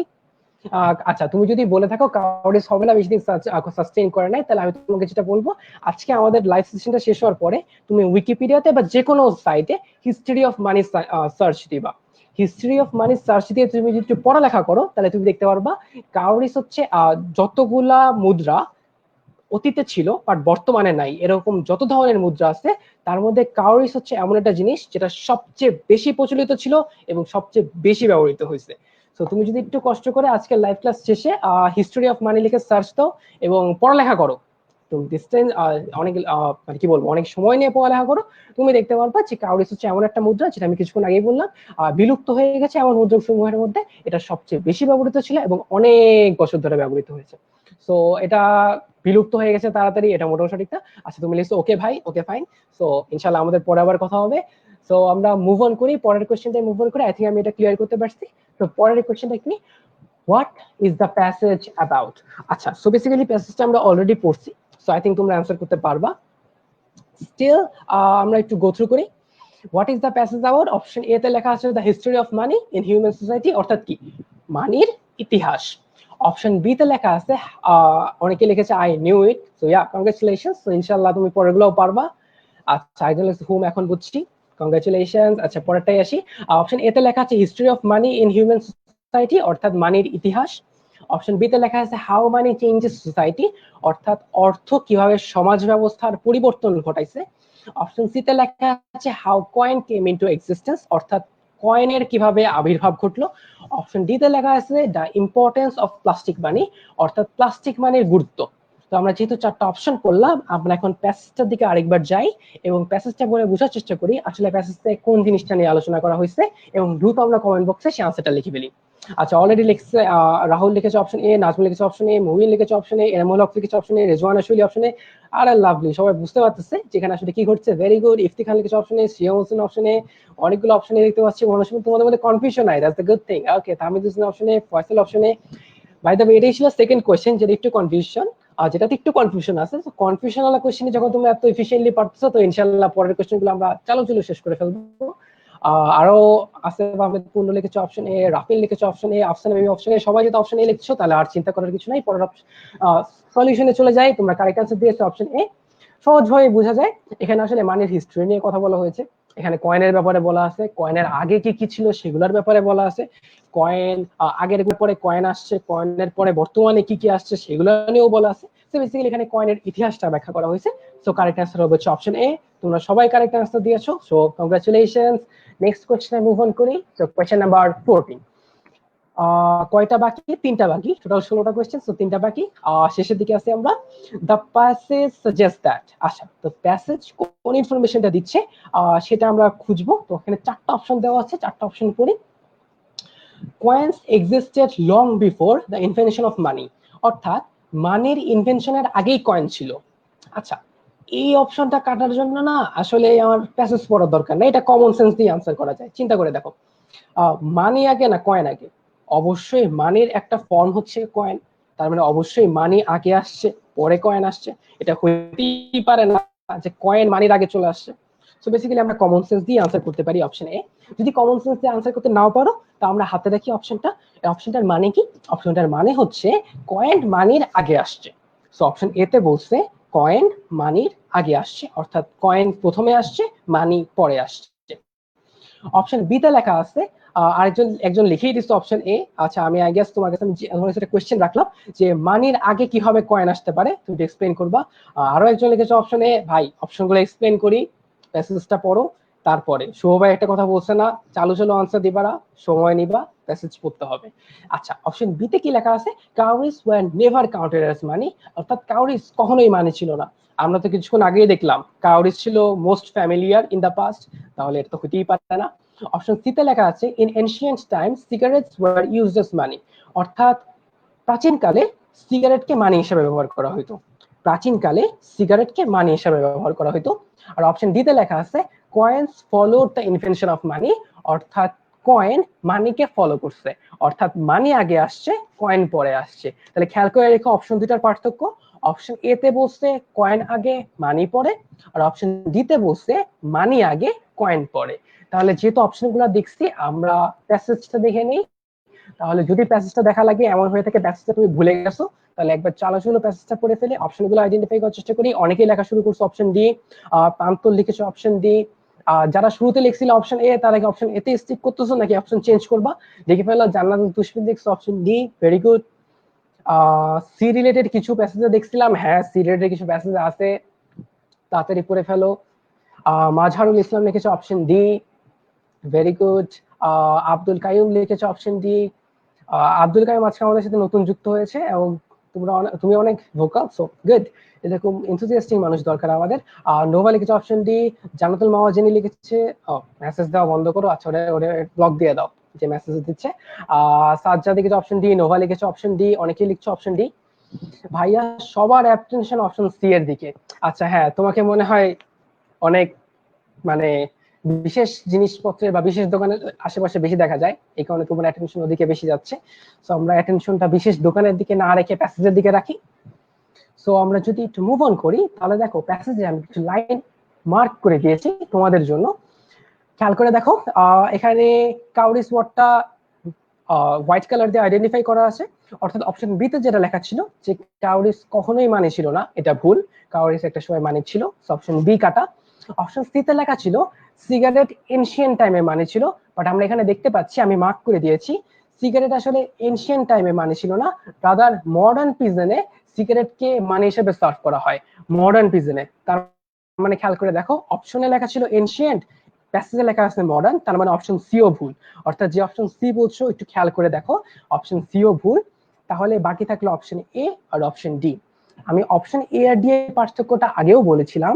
অপশন এ তে লেখা আছে কয়েন আগে মানি পরে, আর অপশন ডি তে লেখা আছে মানি আগে কয়েন পরে। এখানে যদি আমি প্যাসেজটা দেখি, প্যাসেজ স্পষ্ট লেখা আছে money existed long before the invention of coins, অর্থাৎ কয়েনের ইনভেনশনের অনেক আগে থেকেই মানি আছে, অর্থাৎ কয়েন আবিষ্কারের অনেক আগে থেকেই মানি আছে। তাহলে যেহেতু কয়েন আবিষ্কারের অনেক আগে থেকেই মানি আছে, তাহলে তুমি অবশ্যই বুঝতে পারছো মানি আগে আর কয়েন পরে। আমি আবারও বলতেছি, মানি আগে এবং কয়েন পরে। তাহলে কোন অপশনে জানি ছিল আমাদের মানি আগে কয়েন পরে? আমাদের অপশন বি তে ছিল মানি আগে এবং কয়েন পরে। Coins follow the invention of money, অর্থাৎ কয়েন মানিকে অনুসরণ করছে। অনুসরণ করতে মানে কি, আগে মানি আসছে পরে কয়েন আসছে। তো আমাদের কারেক্ট আনসারটা হচ্ছে অপশন ডি। তোমরা বেশিরভাগই যেহেতু অপশন ডি আনসার দিয়েছো, সো আই থিংক মোটামুটি ক্লিয়ার ব্যাপারটা। কনফিউশন থাকলে কোয়েশ্চেন করো। সো আমরা পরের কোয়েশ্চেনে চলে যাই। পরের কোয়েশ্চেনটা হচ্ছে question number 15, how does the passage define money, অর্থাৎ প্যাসেজ কিভাবে মানির সংজ্ঞা দিয়েছে, অর্থাৎ কিভাবে প্যাসেজটা মানিটাকে ডিফাইন করছে বা মানিটাকে এক্সপ্লেইন করছে। অপশন দেখতে পাচ্ছি আমরা চারটা। Anything that is used to represent the value of something and used for the purpose of exchange of goods and services, অর্থাৎ এমন যে কোনো কিছু যেটা কোনো কিছুর মূল্য প্রকাশ করে বা যেটা দিয়ে আমরা গুডস এন্ড সার্ভিস ক্রয় করতে পারি। Cowries and coins are used for purpose of exchange of goods and services. Something that is only used to store wealth. R D নাম্বারে লেখা আছে a standardized piece of imprinted metal. So basically আমরা চারটা option দেখতে পাচ্ছি এখানে। So মোটামুটি I guess চারটা অপশন পড়া শেষ। আমরা প্যাসেজে মুভ অন করি।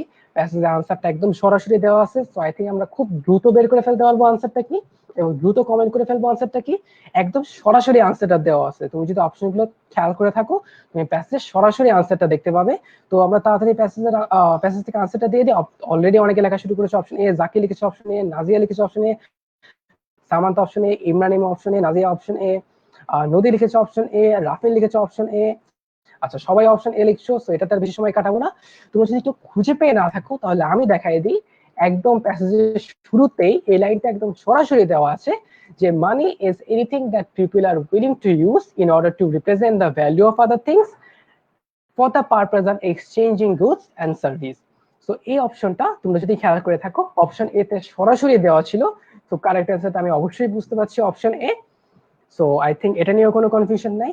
এছাড়াও এরকম যে কোশ্চেনগুলো থাকে, সেই কোশ্চেনে আরো বড় বড় অপশন থাকে, সেই অপশনগুলা সলভ করার বা যে কোশ্চেনগুলো সলভ করার আরো কিছু শর্টকাট টেকনিক আছে। তো ইনশাআল্লাহ আমরা ফিউচারে যে সমস্ত ফিউচারে আমরা প্যাসেজের উপরে সেপারেট ক্লাস করব ইনশাআল্লাহ। তো প্যাসেজের উপর যখন আমরা সেপারেট ক্লাস করব তখন ইনশাআল্লাহ আমরা সেই শর্টকাট টেকনিকগুলো দেখার চেষ্টা করব। এছাড়াও যারা আমাদের সাথে জুমে কানেক্টেড আছো, ইনশাআল্লাহ জুমে তো আমরা আছি তোমাদের সাথে, তো আশা করছি সেখানেও আমরা এগুলো নিয়ে আরো ডিটেইলস আলোচনা করব। সো আপাতত এইটুকুই, যেহেতু আমাদের কোশ্চেনে আমাদের প্যাসেজে সরাসরি অ্যান্সারটা দেওয়া ছিল, তো আই থিঙ্ক এখানে আসলে কনফিউশনের কোনো কারণ নেই। সো কারেক্ট অ্যান্সারটা হচ্ছে অপশন এ। আই থিঙ্ক আমরা মোটামুটি ক্লিয়ার। তো আমরা লাস্ট কোয়েশ্চেনটাই মুভ অন করি। লাস্ট কোয়েশ্চেনটা হচ্ছে according to the passage dash, option চারটা দেওয়া আছে, debit or cash cards were early forms of money. Early forms of money যেটা পুরান। বিতে লেখা আছে debit and cash cards have always been there. Always been have always been there মানে কি? মানে হচ্ছে অতীতেও ছিল, বর্তমানেও আছে। অতীতে ছিল মানে কি একদম প্রাচীনকালেও ছিল, বর্তমানেও আছে। অপশন সি তে লেখা আছে debit and cash cards R newer forms of money, অর্থাৎ এমন কিছু যেটা নতুন আসছে, অর্থাৎ ডেবিট কার্ড আর ক্যাশ কার্ড নতুন আসছে। আর অপশন ডি তে লেখা আছে debit and cash cards are mainly only in our imagination, অর্থাৎ ডেবিট আর ক্যাশ কার্ড হচ্ছে এমন মানি যেটা আমরা খালি আমাদের স্বপ্নে দেখি, আমাদের কল্পনায় দেখি, যেটা কোনো বাস্তব অভিজ্ঞতা নাই বা বাস্তব অস্তিত্ব নাই। সো আই থিঙ্ক এটার জন্য প্যাসেজ পড়ার দরকার নেই, এটা কমন সেন্স দিয়ে অ্যান্সার করা যায়। সবাই অ্যান্সার করতেছে অপশন সি। সি যদি কারো প্যাসেজের হেল্প লাগে তাই তোমার জন্য প্যাসেজটা দিয়ে দিলাম, তাড়াতাড়ি অ্যান্সার করে ফেলি। সবাই লিখছে অপশন সি, তুষ্পিত লিখেছে অপশন সি, তারিক লিখেছে অপশন সি, সম্পদ দাস, পূর্ণ, রাফিন লিখছে রেইজি ছিল, ডেফিনেটলি রেইজি ছিল। ইফতি খান লিখেছে অপশন সি, সাবিত তাসিম লিখেছে অপশন সি, সবাই লিখছে অপশন সি, কামরুল হাসান লিখেছে অপশন সি, আচ্ছা কবি লিখেছে অপশন সি, একজন লিখেছে ছি, ছি না ভাই সি। সো যদি তুমি বাংলাতেও লেখো তাহলে দন্তস্বয় দর্শী লেখো, ছয় দর্শী না। মাজহারুল ইসলাম লিখছে সি। তো অনেকের কাছে একটু সি দেখতে পাচ্ছি। সো আই থিঙ্ক এখানে আর বসে থাকার কিছু নাই। প্যাসেজের কথা যদি বলি, প্যাসেজে দেখতে পাচ্ছ আমি পয়েন্টটা মার্ক করে দিচ্ছি। এখানে শুরুতে লেখা আছে নাওয়েডেজ। নাওয়েডেজ মানে বুঝাই যাচ্ছে এটা এখনকার কথা বলা হয়েছে, বর্তমান কথা বলা হয়েছে। সো এটা নিয়ে আসলে কনফিউশনের কিছু নাই। সো কারেক্ট অ্যান্সারটা হচ্ছে আমার option C, debit and cash cards R newer forms of money. So basically আমাদের 16টা এমসিকিউ ছিল। সো 16টা এমসিকিউ আমরা মোটামুটি সলভ করে ফেলছি। সো আমরা এখন মুভ করবো হচ্ছে আমাদের রিটেন পার্টে। রিটেন পার্টে যাওয়ার আগে দেখি সবাই কিছু বলতে চান? হ্যাঁ, তুমি একটু মিউট করে ফেলো, তাহলে আমার কথাগুলো শুনতে পাবে। অলরাইট, সো আমরা অলরেডি এমসিকিউ সেকশন সাকসেসফুলি শেষ করতে পেরেছি।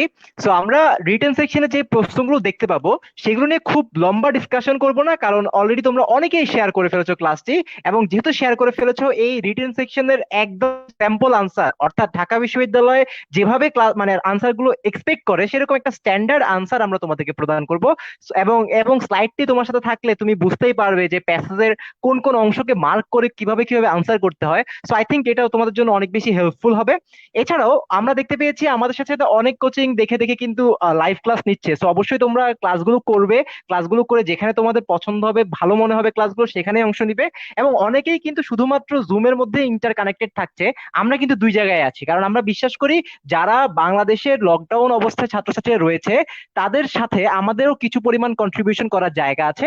তো সেই জায়গা থেকে আমরা কন্ট্রিবিউট করছি। আর যারা ভর্তি হচ্ছে তারা তো জানোই রেগুলার 3 থেকে 4টা করে ক্লাস আমরা তোমাদের জমে নিচ্ছি। সো ইনশাল্লাহ আমরা ভালো কিছু করবো বলে বিশ্বাস রাখি। তানভীর, রিটেন সেকশন নিয়ে যদি সংক্ষেপে কিছু বলতে চাও। ওকে, তাহলে আমরা রিটেন সেকশনটা নিয়ে মুভ অন করি। সো বেসিক্যালি ডিউইটের কথা যদি বলি, ডিউইটের রিটেন সেকশনে টোটাল আমাদের 15 মার্ক থাকবে। আজকে বেশি ভিউ এর জন্য শুভ ভাইয়ের হাসি মুখটা দেখা গেল। হ্যাঁ, শুভ ভাই অনেক হ্যাপি। তোমাদের জন্য আমরা কষ্ট করে এই জিনিসগুলো রেডি করার চেষ্টা করি, তোমাদের সাথে হেল্পে আসে। এবং আমরা কষ্ট করে জিনিসগুলো বানানোর পরে যখন আমরা দেখতে পাই যে তোমাদের আসলে জিনিসটা উপকারে আসতেছে, তখন আসলে আমাদেরও ভালো লাগে যে আমরা যে হার্ডওয়ার্কটা পুট করছি বা আমরা যে হার্ডওয়ার্কটা এখানে ইনপুট দিছি সেই জিনিসটা আসলেই তোমাদের কাজে আসতেছে। তো আমরা এটা দেখতে পেরে খুব আনন্দিত। তো আমরা চেষ্টা করবো ভবিষ্যতেও আমরা যাতে তোমাদের এই আমরা আমাদের এই সাপোর্টটা আমাদের এন্ড থেকে দিতে পারি। তো আমরা সেই জিনিসটা এনশিওর করার চেষ্টা করবো। তো রিটেন সেকশনে যেটা বলতেছিলাম, রিটেন সেকশনের ডিউনিটে বেসিক্যালি আমাদের যেটা থাকবে সেটা হচ্ছে 15 মার্কস থাকবে। 15 মার্কসের মার্কস ডিস্ট্রিবিউশন কিরকম হবে এটা ঢাকা ইউনিভার্সিটি স্পেসিফিক্যালি বলে দেয়। সো বেসিক্যালি যে কোনো ভাবেই আসতে পারে, এখানে ট্রান্সলেশন আসতে পারে, প্যারাগ্রাফ আসতে পারে, যে কোনো ফ্রি হ্যান্ড রাইটিং আসতে পারে। তো আমরা যদি গত বছরের কোয়েশ্চেনটা চেক করে দেখি, গত বছরে বেসিক্যালি আমাদের ডিউনিটের কোয়েশ্চেনে দুইটা জিনিস এসেছিল। প্রথমটা হচ্ছে ট্রান্সলেশন। আমরা দেখতে পাচ্ছি কোয়েশ্চেনে একটা ট্রান্সলেশন আছে। আচ্ছা, একজন কমেন্ট করেছিল জুমে ক্লাস টাইমটা কখন। তুমি যদি আমাদের গ্রুপ চেক করো, আমরা আজকে আমাদের গ্রুপের পেজে ডিটেলস দিয়েছি। তুমি যদি আমাদের গ্রুপ চেক করো তাহলে তুমি দেখতে পারো আমাদের গ্রুপে বি, সি এবং ডি প্রত্যেকটি ইউনিটের জুম ক্লাসের রুটিন আলাদা আলাদা করে দেওয়া আছে। সো আই থিঙ্ক তুমি ওখান থেকে ইনফরমেশন পাবা। সো জুম ক্লাস বেসিক্যালি আমাদের ব্যাচ ওয়াইজ ডিফারেন্ট টাইমে হয়। সো ইনশাআল্লাহ তোমরা যদি আমাদের সাথে পেজের মাধ্যমে যোগাযোগ করো, আমরা ডিটেলস তোমাকে দিতে পারবো। সো আমরা যেটা বলছিলাম ট্রান্সলেশন নিয়ে। তো তুমি দেখতে পাচ্ছ, তোমরা দেখতে পাচ্ছ গত বছর আমাদের কোন ট্রান্সলেশনটা ডিউনিতে এসেছিল, সেই ট্রান্সলেশনটা দেখতে পাচ্ছ তোমরা স্ক্রিনে। তো বেসিক্যালি এখানে একটা প্যাসেজ ট্রান্সলেশন আমরা দেখতে পাচ্ছি। তো সবসময় আমি একটা জিনিস ট্রান্সলেশনের ক্ষেত্রে আগের সেশনেও বলেছিলাম, যখনই আমরা ট্রান্সলেশন সলভ করব, আমরা একটা জিনিস একটা ভুল সবসময় করি, সেটা হচ্ছে আমরা ওয়ার্ড বাই ওয়ার্ড ট্রান্সলেট করার চেষ্টা করি। মা মানে মাদার, আমার মানে মাই, সবচেয়ে মানে মোস্ট, এভাবে ট্রান্সলেট করার চেষ্টা করবো না। রাদার যেটা করবা, একটা সেন্টেন্স পুরো পড়ে ফেলবা। জাস্ট একটা সেন্টেন্স পড়ে ফেলো। একটা সেন্টেন্স পড়ে ফেলার পরে তুমি সেন্টেন্সটার মিনিংটা বোঝার চেষ্টা করো। জাস্ট নর্মালি বোঝার চেষ্টা করো, নর্মালি চিন্তা করার চেষ্টা করো। তুমি যে তোমার যে মিনিংটা তোমার মাথায় আসছে, সেই জিনিসটাকে তুমি জাস্ট ইংরেজিতে প্রকাশ করে দাও। That's it. আমি আবার বলতেছি, ওয়ার্ড বাই ওয়ার্ড ট্রান্সলেট করার কোনো দরকার নেই। রাদার টোটাল সেন্টেন্সটা পড়ি, সেন্টেন্সটা পড়ে যে জিনিসটা আমার মিনিং বলে আমরা অনুধাবন করবো, বা যে জিনিসটা আমার মিনিং বলে মনে হবে, সেই জিনিসটা আমরা ইংরেজিতে প্রকাশ করার চেষ্টা করবো। That's it. So sentence by sentence change করবা। সো যেটা শুভ ভাই কিছুক্ষণ আগেই বললো, তোমরা যারা যারা আমাদের এই ভিডিওটা শেয়ার করছো, লাইভটা শেয়ার করছো, তাদেরকে আমরা আগামী 3-4 ঘন্টার মধ্যে এই স্লাইডটা পিডিএফটা মেইল করে দাও, স্লাইডটা পেজের মাধ্যমে পাঠিয়ে দেওয়ার চেষ্টা করবো পিডিএফ আকারে। সো যখন আমরা স্লাইডটা পাঠিয়ে দেবো, সেই স্লাইডে এই ট্রান্সলেশনের আমরা একটা স্যাম্পল অ্যান্সার দিয়ে দিব। তো আমরা আশা করতেছি তোমরা যারা যারা শেয়ার করছো তারা তার আনসারটা পেয়ে যাবা। গত বছর এই ট্রান্সলেশন ছাড়াও আরেকটা জিনিস আসছিল প্যারাগ্রাফ হিসাবে। সেই প্যারাগ্রাফটা তোমরা এখন স্ক্রিনে দেখতে পাচ্ছ, write a paragraph on the political leadership of the father of the nation Bangabandhu Sheikh Mujibur Rahman in 10 sentences. So 10 বাক্যে তোমাকে লিখতে বলছে বঙ্গবন্ধু শেখ মুজিবুর রহমানের লিডারশিপ সম্পর্কে, রাজনৈতিক যে তার নেতৃত্ব ছিল, নেতৃত্ব সম্পর্কে। তো তোমাকে 10টা সেন্টেন্স যেহেতু লিখতে বলছে, অবশ্যই 10টা সেন্টেন্স লিখবা। খেয়াল রাখবা, তোমরা জিনিসটা জানো, স্টিল আমি আরেকবার বলতেছি, 10টা সেন্টেন্স মানে বেসিক্যালি 10টা ফুল স্টপ। 10টা সেন্টেন্স মানে 10টা লাইন না। তো বেসিক্যালি 10টা সেন্টেন্স তোমার 10 লাইনের বেশিও হতে পারে, বা 10টা সেন্টেন্স মানে 10টা ফুল স্টপ। যেহেতু বলে দিয়েছে 10টা সেন্টেন্স, অবশ্যই 10টা সেন্টেন্সের মধ্যে শেষ করার চেষ্টা করবে। গত বছর মোটামুটি 1.5 পেজ মতো জায়গা দিয়েছিল। তো তুমি ধারণা করে রাখতে পারো যে তুমি এরকম জায়গায় পাবে প্যারাগ্রাফটা লেখার জন্য, এর চেয়ে বেশি জায়গা পাবে না। তো 1.5 পেজের ভিতরে তোমাকে 10টা সেন্টেন্স লিখতে হবে, যার ভিতরে তুমি বঙ্গবন্ধুর পলিটিক্যাল লিডারশিপটাকে ফুটিয়ে তুলবে। আর এছাড়া একটা কথা বলবো, সেটা হচ্ছে প্যারাগ্রাফে যে টপিক নিয়ে লিখতে বলছে, সবসময় খেয়াল রাখবা সেই টপিকের ভেতরে থাকতে। যেমন এখানে বলছে বঙ্গবন্ধু শেখ মুজিবুর রহমানের পলিটিক্যাল লিডারশিপ সম্পর্কে লিখতে। আমাকে কিন্তু বলে নাই বঙ্গবন্ধু শেখ মুজিবুর রহমান সম্পর্কে লিখতে। যেহেতু পলিটিক্যাল লিডারশিপ সম্পর্কে লিখতে বলছে, আমি লিডারশিপ সম্পর্কে লিখবো। আমি লিখবো না বঙ্গবন্ধু শেখ মুজিবুর রহমান 1920 সালে জন্মগ্রহণ করেন। আমি এটা লিখবো না যে 2020 সালে তার মুজিব বর্ষ পালিত হয়েছে। এগুলো আমি লিখবো না, এগুলো আমার রেলেভেন্ট ইনফরমেশন না। তো যে জিনিসটা চাইছে স্পেসিফিক্যালি সেই জিনিসটা লেখার আমরা চেষ্টা করবো। তুমি আবারও বলতেছি, যারা যারা স্লাইডটা শেয়ার করছি তারা তারা একটা স্যাম্পল অ্যান্সার পেয়ে যাবে ইনশাল্লাহ। তো দ্যাটস ইট ফ্রম আস। তো থ্যাংক ইউ ভেরি মাচ আমাদের সাথে গত 1 ঘন্টা 12 মিনিট 45 সেকেন্ড ধরে থাকার জন্য। সো আই থিঙ্ক মোটামুটি আমি ডিউনিটের কোশ্চেনটা সলভ করতে পারছি, বা মোটামুটি চেষ্টা করছি তোমাদের যতটুকু সম্ভব হেল্প করার। তো তোমাদের যদি কোনো কোশ্চেন থাকে করতে পারো। আর শুভ ভাই, কোনো কোশ্চেন আছে? হ্যাঁ, তুমি একটু মিউট করে নাও, আমি তারপর তোমাকে প্রশ্ন করছি। অলরাইট, সো তানভীর, অসংখ্য ধন্যবাদ। আমরা একটা এনার্জেটিক এবং ইন্টারঅ্যাক্টিভ ক্লাস করতে পেরেছি, তোমাকে অসংখ্য ধন্যবাদ। সো আমরা আমাদের টার্গেট যেটা ছিল, প্রথমে সি ইউনিটের কোশ্চেন প্যাটার্ন নিয়ে প্রত্যেকটা সাবজেক্ট টু সাবজেক্ট সবাইকে একটু আশ্বস্ত করা যে কি কি প্রশ্ন আসে, প্লাস প্রশ্নগুলো দেখতে কিরকম, এবং সিলেবাস নিয়ে একটা ধারণা দেয়া। সো আমরা প্রথম সপ্তাহে সেটি শেষ করতে পেরেছিলাম। আমরা দ্বিতীয় সপ্তাহে চলে এসেছি, এবং এই সপ্তাহে আমরা সারা সপ্তাহব্যাপী যেটা চেষ্টা করব যে লাইভ ক্লাসগুলোতে, অর্থাৎ আগামী মঙ্গলবারে আমরা চলে আসবো, যেটা নিয়ে খুব ভয় তোমাদের, সাধারণ জ্ঞান, যে ভাইয়া সাধারণ জ্ঞান মনে থাকে না, সাধারণ জ্ঞান আমরা চেষ্টা করবো কিভাবে তোমাদেরকে গল্প আকারে পড়ানো যায়, সেই টেকনিক্স গুলো সেই টেকটিক্স গুলো তোমাদেরকে দেখিয়ে দেওয়ার। সো ইনশাল্লাহ আগামী মঙ্গলবার রাত 9টায় আমাদের সাধারণ জ্ঞান ক্লাস থাকবে। তাছাড়াও এর পরে শুক্রবারে থাকবে আমাদের বাংলা ক্লাস। এবং তোমরা দেখতেই পাচ্ছ 3 সাবজেক্টই কিন্তু ডি ইউনিট ফোকাস, অর্থাৎ আমরা সি এর মতো ডি ইউনিট এবং বি ইউনিটেও কিন্তু সমানভাবে তোমাদেরকে পরিচয় করে দেওয়ার চেষ্টা করছি। এবং ডি ইউনিটের আমাদের ফোকাস শেষ হয়ে গেলে একজন প্রশ্ন করেছিল ভাইয়া বি ইউনিটের ক্লাস কখন হবে, ডি এর পরে আমরা বি ইউনিটের ক্লাসে ফোকাস করব। সো তানভীর, আমি তোমাকে একটা একটা করে প্রশ্ন করব, আমি প্রশ্ন শেষ হলে মিউট করব, তারপর তুমি আনমিউট করবে। অলরাইট। সো তানভীর, প্রথম প্রশ্ন হচ্ছে ডি ইউনিটের সাথে বি বা সি বা এই ইউনিটের মূল ইংরেজির পার্থক্যটা কোথায়? আমাদের মধ্যে একটা টেন্ডেন্সি দেখা যায়, আমরা মনে করি ডি ইউনিটের প্রশ্ন অনেক সহজ হয়, ব্যাপারটা কি আসলে অনেক সহজ হয়? আচ্ছা, আমার ব্যক্তিগতভাবে যেটা মনে হয় গত কয়েক বছরের কোশ্চেন দেখে, হ্যাঁ, ডি ইউনিটের কোশ্চেন তুলনামূলকভাবে বেশ সহজ হয়। তোমরা যদি আজকের কোশ্চেনটা খেয়াল করে দেখো, একটা কোশ্চেন ছিল ওই যে কয়েন আর ক্রাউডিসের, ওই কোশ্চেনটা বাদে বাকি কয়টা কোশ্চেনে আসলে তোমার খুব সমস্যা হয়েছে। সো বেসিক্যালি তুমি এভাবে চিন্তা করে দেখো, তোমরা এখনো এইচএসসি লেভেলে আসো, তোমরা এখনো এইচএসসি পরীক্ষাও দাও নাই, তোমরা এখনো কোনো কোনো ক্লাসও করো নাই, তোমরা যে গ্রামারের অনেক পড়ালেখা করছো তেমনটাও না। তো বেসিক্যালি মোটামুটি বিনা প্রিপারেশনেই তোমরা কিন্তু অনেকগুলা কোশ্চেন কারেক্ট করে ফেলতে পারছো। সো বিনা প্রিপারেশনেই তোমরা যেহেতু এতগুলা জিনিস কারেক্ট করে ফেলতে পারছো, তাহলে তোমরা একটু চিন্তা করে দেখো, আমরা যদি মোটামুটি প্রিপারেশন নেই তাহলে আমরা জিনিসটা আসলে কিভাবে সলভ করতে পারবো বা কতটা এফিসিয়েন্টলি সলভ করতে পারবো। সো বেসিক্যালি হ্যাঁ, এই যে টেন্ডেন্সিটার কথা বলা হয়, ডিউনিটের কোশ্চেন তুলনামূলক সঠিক, তুলনামূলক সহজ হয়। হ্যাঁ, আমি এটার সাথে একমত, ডিউনিটের কোশ্চেন তুলনামূলক সহজ হয়। আর যদি তুমি সিমিলারিটিস বা ডিসিমিলারিটিস এর কথা বলো, তাহলে আমি যেটা বলবো সেটা হচ্ছে বি ইউনিটের কোশ্চেনে, অর্থাৎ হিউম্যানিটিস গ্রুপের জন্য যে ইউনিটটা বি ইউনিট, বি ইউনিটের কোশ্চেন অনেকটা টেক্সট বুক বেসড হয়, অর্থাৎ বি ইউনিটের কোশ্চেনে টেক্সট বুকের অনেক আধিক্য থাকে। অর্থাৎ ইন্টারমিডিয়েটে আমরা যে ইএফটি পড়ি, ইংলিশ ফর টুডে, সেইটা থেকে অনেক কোশ্চেন আসলে বি ইউনিটে সরাসরি আসে, যেটা আসলে অন্যান্য ইউনিটে অর্থাৎ এ ইউনিট, সি ইউনিট বা ডি ইউনিটে দেখা যায় না।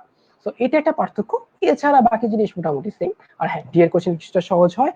একজন লিখেছো ঢাকার বাইরে যে পাবলিক ভার্সিটি গুলো আছে যেমন বরিশাল বা রাজশাহী, এগুলোতে চান্স পাওয়ার জন্য কি সেম সাবজেক্ট, সেম পড়া, সেম ক্লাস, এগুলো কিছু বলবেন সিউনিটের জন্য ঢাকার বাইরে কোনটাতে যে কোনটাতে পড়ছে? আচ্ছা, ও, তুমি যেটা জানতে চাচ্ছ বেসিক্যালি ঢাকার বাইরের ব্যাপারটা, ঢাকার বাইরের ব্যাপারে যদি আমি বলি, আমি যতটুকু জানি সেটা হচ্ছে, যদি আমি সিউনিট অর্থাৎ বিজনেস ফ্যাকাল্টির পার্সপেক্টিভ থেকে বলি, ঢাকা ভার্সিটির সিউনিটে বেসিক্যালি 5টা সাবজেক্ট থেকে কোয়েশ্চেন হয়। একটা হচ্ছে বাংলা, ইংরেজি, অ্যাকাউন্টিং, অ্যাকাউন্টিং, ফাইন্যান্স অথবা মার্কেটিং এবং ম্যানেজমেন্ট। তো এই 5টা সাবজেক্ট থেকে আমাদের ঢাকা বিশ্ববিদ্যালয়ের পরীক্ষা হয়।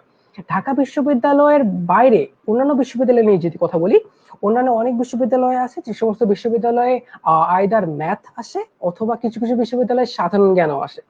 তো আমার যেটা মনে হয় যে তুমি যদি ঢাকা বিশ্ববিদ্যালয়ের বাইরে অন্যান্য বিশ্ববিদ্যালয়ের কথা বলো, তাহলে আমার যেটা মনে হয় ম্যাথ এবং সাধারণ জ্ঞান, এই দুটোতে তোমার একটু প্রিপারেশন নেওয়া উচিত। তো তুমি ঢাকা বিশ্ববিদ্যালয়ের জন্য 5টা সাবজেক্টের বাইরে যদি ম্যাথ এবং জিকের অর্থাৎ সাধারণ জ্ঞানের কিছুটা প্রিপারেশন নিয়ে রাখো, তাহলে আমার মনে হয় বাংলাদেশের কোনো ইউনিভার্সিটিতেই তোমার আটকাবে না। এবং ঢাকার এবং বাংলাদেশের, ঢাকা সহ বাংলাদেশের যে কোনো বিশ্ববিদ্যালয়ে তুমি এফিসিয়েন্টলি এক্সাম দিতে পারবা এবং সব জায়গাতেই চান্স পাবে ইনশাল্লাহ। এবং নাহিদ আক্তার লিখছে ওয়ার্ড মিনিং এর প্রবলেম, আর হচ্ছে ভোকাবুলারি মুখস্থ করার ওয়েটা যদি বলে দেখুন। আচ্ছা, সো বেসিক্যালি এখানে আমি একটা কথা আসলে বলি সবসময়, সেটা হচ্ছে তুমি ভোকাবুলারি পড়বা এন্ড দেন ভুলে যাবা। সো এটাই হচ্ছে স্বাভাবিক। যদি কখনো এরকম হয় যে তুমি ভোকাবুলারি পড়ছো, মানে তুমি ভোকাবুলারি ভুলতেছো না, যদি কখনো এরকম হয় যে তুমি আসলে ভোকাবুলারি ভুলো না, তুমি যা পড়ো তাই মনে থাকে, এর আসলে দুইটা ব্যাখ্যা হইতে পারে। এক হইতেছে হয় তুমি অসুস্থ, তো তোমার ডাক্তার দেখানো উচিত, কারণ ভুলাটাই স্বাভাবিক, তুমি ভুলতেছো না তার মানে কোনো সমস্যা আছে, তোমার ডাক্তার দেখাও। আর অথবা যেটা হইতে পারে সেটা হচ্ছে তুমি দিনে একটা করে পড়ছো। তো দিনে যদি তুমি একটা বা দুইটা করে পড়ো তাহলে আসলে ভুলার কোনো রিজন নাই। সো বেসিক্যালি তোমার যদি এই দুটো কিছু না হয়ে থাকে, এর বাইরে হয়ে থাকে, তুমি যদি একটা সাবস্টেন্সিয়াল অ্যামাউন্ট প্রত্যেকদিন মুখস্থ করার চেষ্টা করো, তাহলে ভাই তুমি ভোকাবুলারি ভুলে যাবা, এটাই স্বাভাবিক। সো ভোকাবুলারি ভুলে গেছি দেখে আসলে আতঙ্কিত হওয়ার কিছু নাই। এভাবে চিন্তা করে দেখো, যে ঢাকা ভার্সিটির ভর্তি পরীক্ষায় ফার্স্ট হবে সেও ভোকাবুলারি ভুলবে, যে ঢাকা ভার্সিটির ভর্তি পরীক্ষায় 1250তম হবে সেও ভুলবে, যে ফেল করবে সেও ভুলবে। তাহলে পার্থক্যটা কি? পার্থক্যটা হচ্ছে চেষ্টা করার ব্যাপার। তুমি মনে করো আজকে পড়ছো, কালকে পড়ছো, পরশু পড়ছো, 3 দিনে মনে করো 50টা পড়ছো, 50টা বলে তোমার 20টা মনে আছে, 30টা ভুলে গেছো। এই যে তোমার 20টা মনে আছে, 30টা ভুলে গেছো, এই 30টা ভুলে যাওয়ার কারণে তোমার মতো অনেকে হতাশ হয়ে যাবে এবং ভাববে যে এত মনে থাকে না, পড়ার দরকার নাই। তো যখনই তুমি এটা ভাবা শুরু এটা চিন্তা করা শুরু করবা যে তো হইতেছে না, পড়ার দরকার নাই, তখনই তুমি আসলে পিছনে পড়ে যাচ্ছ, তখনই তুমি আসলে এই ভর্তির যুদ্ধটাই হেরে যাবা বা ভর্তির যুদ্ধটাই পিছনে পড়ে যাবা। তো তোমার মাথায় যেটা থাকতে হবে সেটা হচ্ছে ভুলবো এটাই স্বাভাবিক, বাট আমাকে বারবার পড়তে হবে, বারবার রিভিশন দিতে হবে। তো ভুলছি কোনো ব্যাপার না, আবার পড়ি। একবার ভুললে 10 বার পড়বো।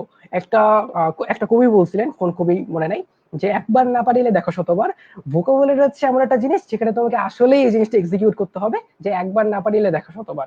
পারি নাই আজকে, কোনো সমস্যা নাই, আবার ট্রাই করি, আবার ট্রাই করি, আবার ট্রাই করি, দ্যাটস ইট। আর এছাড়া আরেকটা কথা বলবো ভোকাবুলারি নিয়ে, সেটা হচ্ছে আমরা অনেকে একটা জিনিস ভুল করি, সেটা হচ্ছে আমরা একটা ওয়ার্ড পড়ার পর সিনোনিম গুলা ঠাড়া মুখস্থ করার চেষ্টা করি। যেমন মনে করো অ্যাবান্ডন। অ্যাবান্ডন মানে কি? ত্যাগ করা। অ্যাবান্ডনের অ্যাবান্ডনের সিনোনিম কি হইতে পারে? অ্যাবান্ডনের সিনোনিম হইতে পারে যে রিনাউন্স বা ফরসেক বা ডেজার্ট। তো আমরা অনেকে কি করি, এভাবে পড়ি। আচ্ছা, অ্যাবান্ডন মানে ত্যাগ করা। অ্যাবান্ডনের সিনোনিম কি? Renounce, forsake, desert. Renounce, forsake, desert. Renounce, forsake, desert. Renounce, forsake, desert. তুমি যদি এইভাবে পড়ো, আমি গ্যারান্টি দিচ্ছি তুমি ভুলে যাবা, কোনো চান্স নাই মনে রাখার। ভোকাবুলারি কখনোই এভাবে পড়তে হয় না, রাদার ভোকাবুলারি প্রত্যেকটা ওয়ার্ড আলাদা আলাদা করে পড়তে হয়। মনে করো আজকে তুমি পড়তেছো অ্যাবান্ডন ওয়ার্ডটা, অ্যাবান্ডন মানে ত্যাগ করা, ফাইন, শেষ, আজকে আর সিনোনিম পড়া দরকার নাই, অ্যাবান্ডন একটা ওয়ার্ড শিখছি, ডান, গেল, বাদ। কালকে উঠছি, আবার অ্যাবান্ডন ওয়ার্ডটা মনে আছে, যেহেতু কালকে আমার অ্যাবান্ডন ওয়ার্ডটা মনে আছে, কালকে আমি নতুন একটা ওয়ার্ড শিখবো, সেটা হচ্ছে ফরসেক। ফরসেক মানে ত্যাগ করা, শিখলাম, ডান, আর কিচ্ছু না। আজকের দিন গেল, পরের দিন আসলো, আজকে আমি আবার আরেকটা নতুন ওয়ার্ড শিখবো, রিনাউন্স মানে ত্যাগ করা, ডান। এভাবে প্রত্যেকদিন আলাদা আলাদা করে শিখো, প্রত্যেকটা ওয়ার্ডকে ইন্ডিভিজুয়ালি কাউন্ট করো, রাদার সিনোনিম হয়ে মুখস্থ করার দরকার নেই, রাদার আলাদা আলাদা করে পড়বা। একজন লেখছে সকাল দুপুর রাত 3 বার পড়ি, দেন একটু মনে থাকে। ভাইয়া একটা কথা বলবো তাহলে তোমার জন্য, যে একদিনে 50-60টা পড়ার চেষ্টা করো না, কম কম করে শুরু করো। এখন 10টা করে পড়া শুরু করো, 10টা পড়লে 5টা মনে থাকবে ইনশাল্লাহ, দ্যাটস এনাফ। সো 10টা করে পড়ি, বেশি বেশি করে পড়ার দরকার নেই। প্রতিদিন কয়টা ভোকাবুলারি বলে ভালো হয় বললাম, হ্যাঁ 10টা করে পড়ো। যেহেতু বেশি মনে থাকে না, বেশি যাওয়ার দরকার নেই, 10টা করে বলো। বি ইউনিটের ভোকাবুলারি কোশ্চেন কি টেক্সট বুকের ফোকাস বেশি থাকে না অন্য বই কিনে মুখস্থ করা যায়? আচ্ছা, যারা বি ইউনিটের আসো অর্থাৎ হিউম্যানিটিস থেকে আসো, অবশ্যই অবশ্যই অবশ্যই তোমাদের ফার্স্ট প্রেফারেন্স থাকবে ইএফটি অর্থাৎ ইংলিশ ফর টুডে। গত বছরের কোশ্চেনটা আমরা দেখি, যেটা আমরা পরবর্তীতে আবার আসবো। গত বছর যতগুলা ভোকাবুলারি কোশ্চেন আসছে হিউম্যানিটিস গ্রুপের বি ইউনিটে, প্রত্যেকটাই আসছে আমার ইএফটি থেকে। সো তোমার ইএফটি তে যে ওয়ার্ড গুলো আছে, ইনশাল্লাহ তুমি ইএফটি থেকেই কমন পাবা যদি তুমি হিউম্যানিটিসে থাকো। বা যদি আমরা বিজনেস স্টাডিজ ব্যাকগ্রাউন্ডের হই বা সায়েন্স ব্যাকগ্রাউন্ডের হই, বা আমরা ডি ইউনিটের এক্সাম দিতে চাই, অর্থাৎ আমরা এসি বা ডি ইউনিটের পরীক্ষার্থী হই, তাহলে ভাই নর্মালি চিন্তা করো, এসি ডি ইউনিটে ইএফটি থেকে আসে না, সো বেসিক্যালি যে কোনো জায়গা থেকে আসতে পারে। সো তোমাকে একটা ভাস্ট ভোকাবুলারি লিস্ট বানাইতে হবে, মানে একটা ভাস্ট ভোকাবুলারি ক্রিয়েট করতে হবে। সো ভাই এখন থেকেই পড়া শুরু করো। আরেকজন কোশ্চেন করছে, কমার্সের স্টুডেন্টরা ম্যাথ প্রিপারেশন কিভাবে নিব? আচ্ছা, আরেকজন লিখছো ভাইয়া বিজনেস ফ্যাকাল্টিতে ডিউ ছাড়া অন্য সব ভার্সিটি গুলো থেকে ম্যাথ আছে? ওয়েল, সব ভার্সিটিতে ম্যাথ আছে কিনা এটা আসলে আমি সার্টেনলি আনসার দিতে পারছি না, বাট হ্যাঁ অনেকগুলো ভার্সিটিতে ম্যাথ আছে, যেমন জাহাঙ্গীরনগর ইউনিভার্সিটিতে ম্যাথ আসে, জগন্নাথ ইউনিভার্সিটিতে ম্যাথ আসে, বাংলাদেশ ইউনিভার্সিটি অফ প্রফেশনালস এর কথা যদি বলি, Bangladesh university of professionals A math আসে, এবং আরো অনেক ইউনিভার্সিটিতে ম্যাথ আসে, তো অনেকগুলো ইউনিভার্সিটিতে ম্যাথ আসে বলা যায়। আর কমার্স স্টুডেন্ট হিসেবে কিভাবে ম্যাথ সলভ করবা, আমার যেটা মনে হয় যেটা তোমার বেসিক্স এর উপর ডিপেন্ড করে। অনেকে আছে যারা আমরা বিজনেস ব্যাকগ্রাউন্ডে পড়ছি, বাট আমরা আসলে দুইটা কারণে কমার্সে আসছি। Let's be honest with you, আমরা দুইটা কারণে কমার্সে আসছি। এক হইতেছে ভাই আমার কমার্স ভালো লাগে, এই কারণে কমার্সে আসছি। আমার স্বপ্ন ছিল যে আমার আব্বা অফিসে জব করে, একটা এমএনসি তে জব করে, তো আমিও আমার আব্বার মতো এমএনসি তে জব করবো। তো আমি সেই কারণে বিজনেস ফ্যাকাল্টিতে আসছি বা বিজনেস ব্যাকগ্রাউন্ডে আসছি, সেটা একটা কারণ হতে পারে। আরেকটা কারণ হতে পারে ভাই ম্যাথ ভয় পাই, 9-10 পর্যন্ত বা 8 পর্যন্ত ম্যাথ দেখলে জ্বর এসে যেত, এই কারণে ভাই কমার্স নিছি। যদি এরকম হয় যে ম্যাথ দেখলে জ্বর এসে যেত তাই কমার্স নিছি, যদি এরকম হয় সেক্ষেত্রে আমি বলবো যে ভাই তুমি ছোট ক্লাসের ম্যাথ বই কেন, এটাতে লজ্জা পাওয়ার কিছু নাই, তোমার তো আর মানুষটা দেখাইতে হচ্ছে না যে আমি 6 এর ম্যাথ সলভ করি, তুমি নিজে নিজে সলভ করবে, কেউ জানবেও না, কোনো সমস্যা নেই, অপমানের কিছু নাই, নিজেরে ডেভেলপ করতে হবে। তো ছোট ক্লাসের ম্যাথ বই কিনো, সহজ সহজ যে টপিক গুলো আছে না, শতকরা, লাভ ক্ষতি, তারপরে মনে করো সহজ সহজ যে বীজগণিত আছে, এ প্লাস বি হোল স্কোয়ার, এ মাইনাস বি হোল স্কোয়ার, এই সহজ জিনিসগুলো প্র্যাকটিস করা শুরু করো, এভাবে আস্তে আস্তে ডেভেলপ করো। আর যারা আমরা আছি যে যা মোটামুটি পারি, মোটামুটি ম্যাথটাতে সমস্যা নাই, তারা আমরা যেটা করতে পারি, বিভিন্ন ইউনিভার্সিটির কোয়েশ্চেন ব্যাংক কালেক্ট করতে পারি, কোয়েশ্চেন ব্যাংক কালেক্ট করে প্রিভিয়াস ইয়ারের কোয়েশ্চেন সলভ করতে পারি, দ্যাটস ইট। তানভীর, অসংখ্য ধন্যবাদ। আমরা অনেক লম্বা একটি সেশন পরিচালনা করেছি তানভীর, সো তোমাকে আবারও অনেক ধন্যবাদ অনেক কষ্ট করে তুমি 1.5 ঘন্টা ক্লাস নিয়েছো। আর আরেকটা জিনিস আমি তোমাদেরকে একটু জানিয়ে রাখতে চাই, তো তোমরা যারা যারা প্রথম থেকে ক্লাসটা শেষ পর্যন্ত শেষ করতে পেরেছো বা মাঝে মাঝে যুক্ত হয়েছে, তোমরা কিন্তু আমাদের ক্লাসগুলো আগামীকাল দুপুর থেকেই আমাদের ইউটিউব চ্যানেলে পাবে। সো চিন্তার কোনো কারণ নাই যে ভাইয়া ওই পার্টটা মিস করে ফেলছি। সো তুমি কেন কিন্তু যে কোনো টাইমে ভুলে গেলেও সেখান থেকে দেখে নিতে পারো।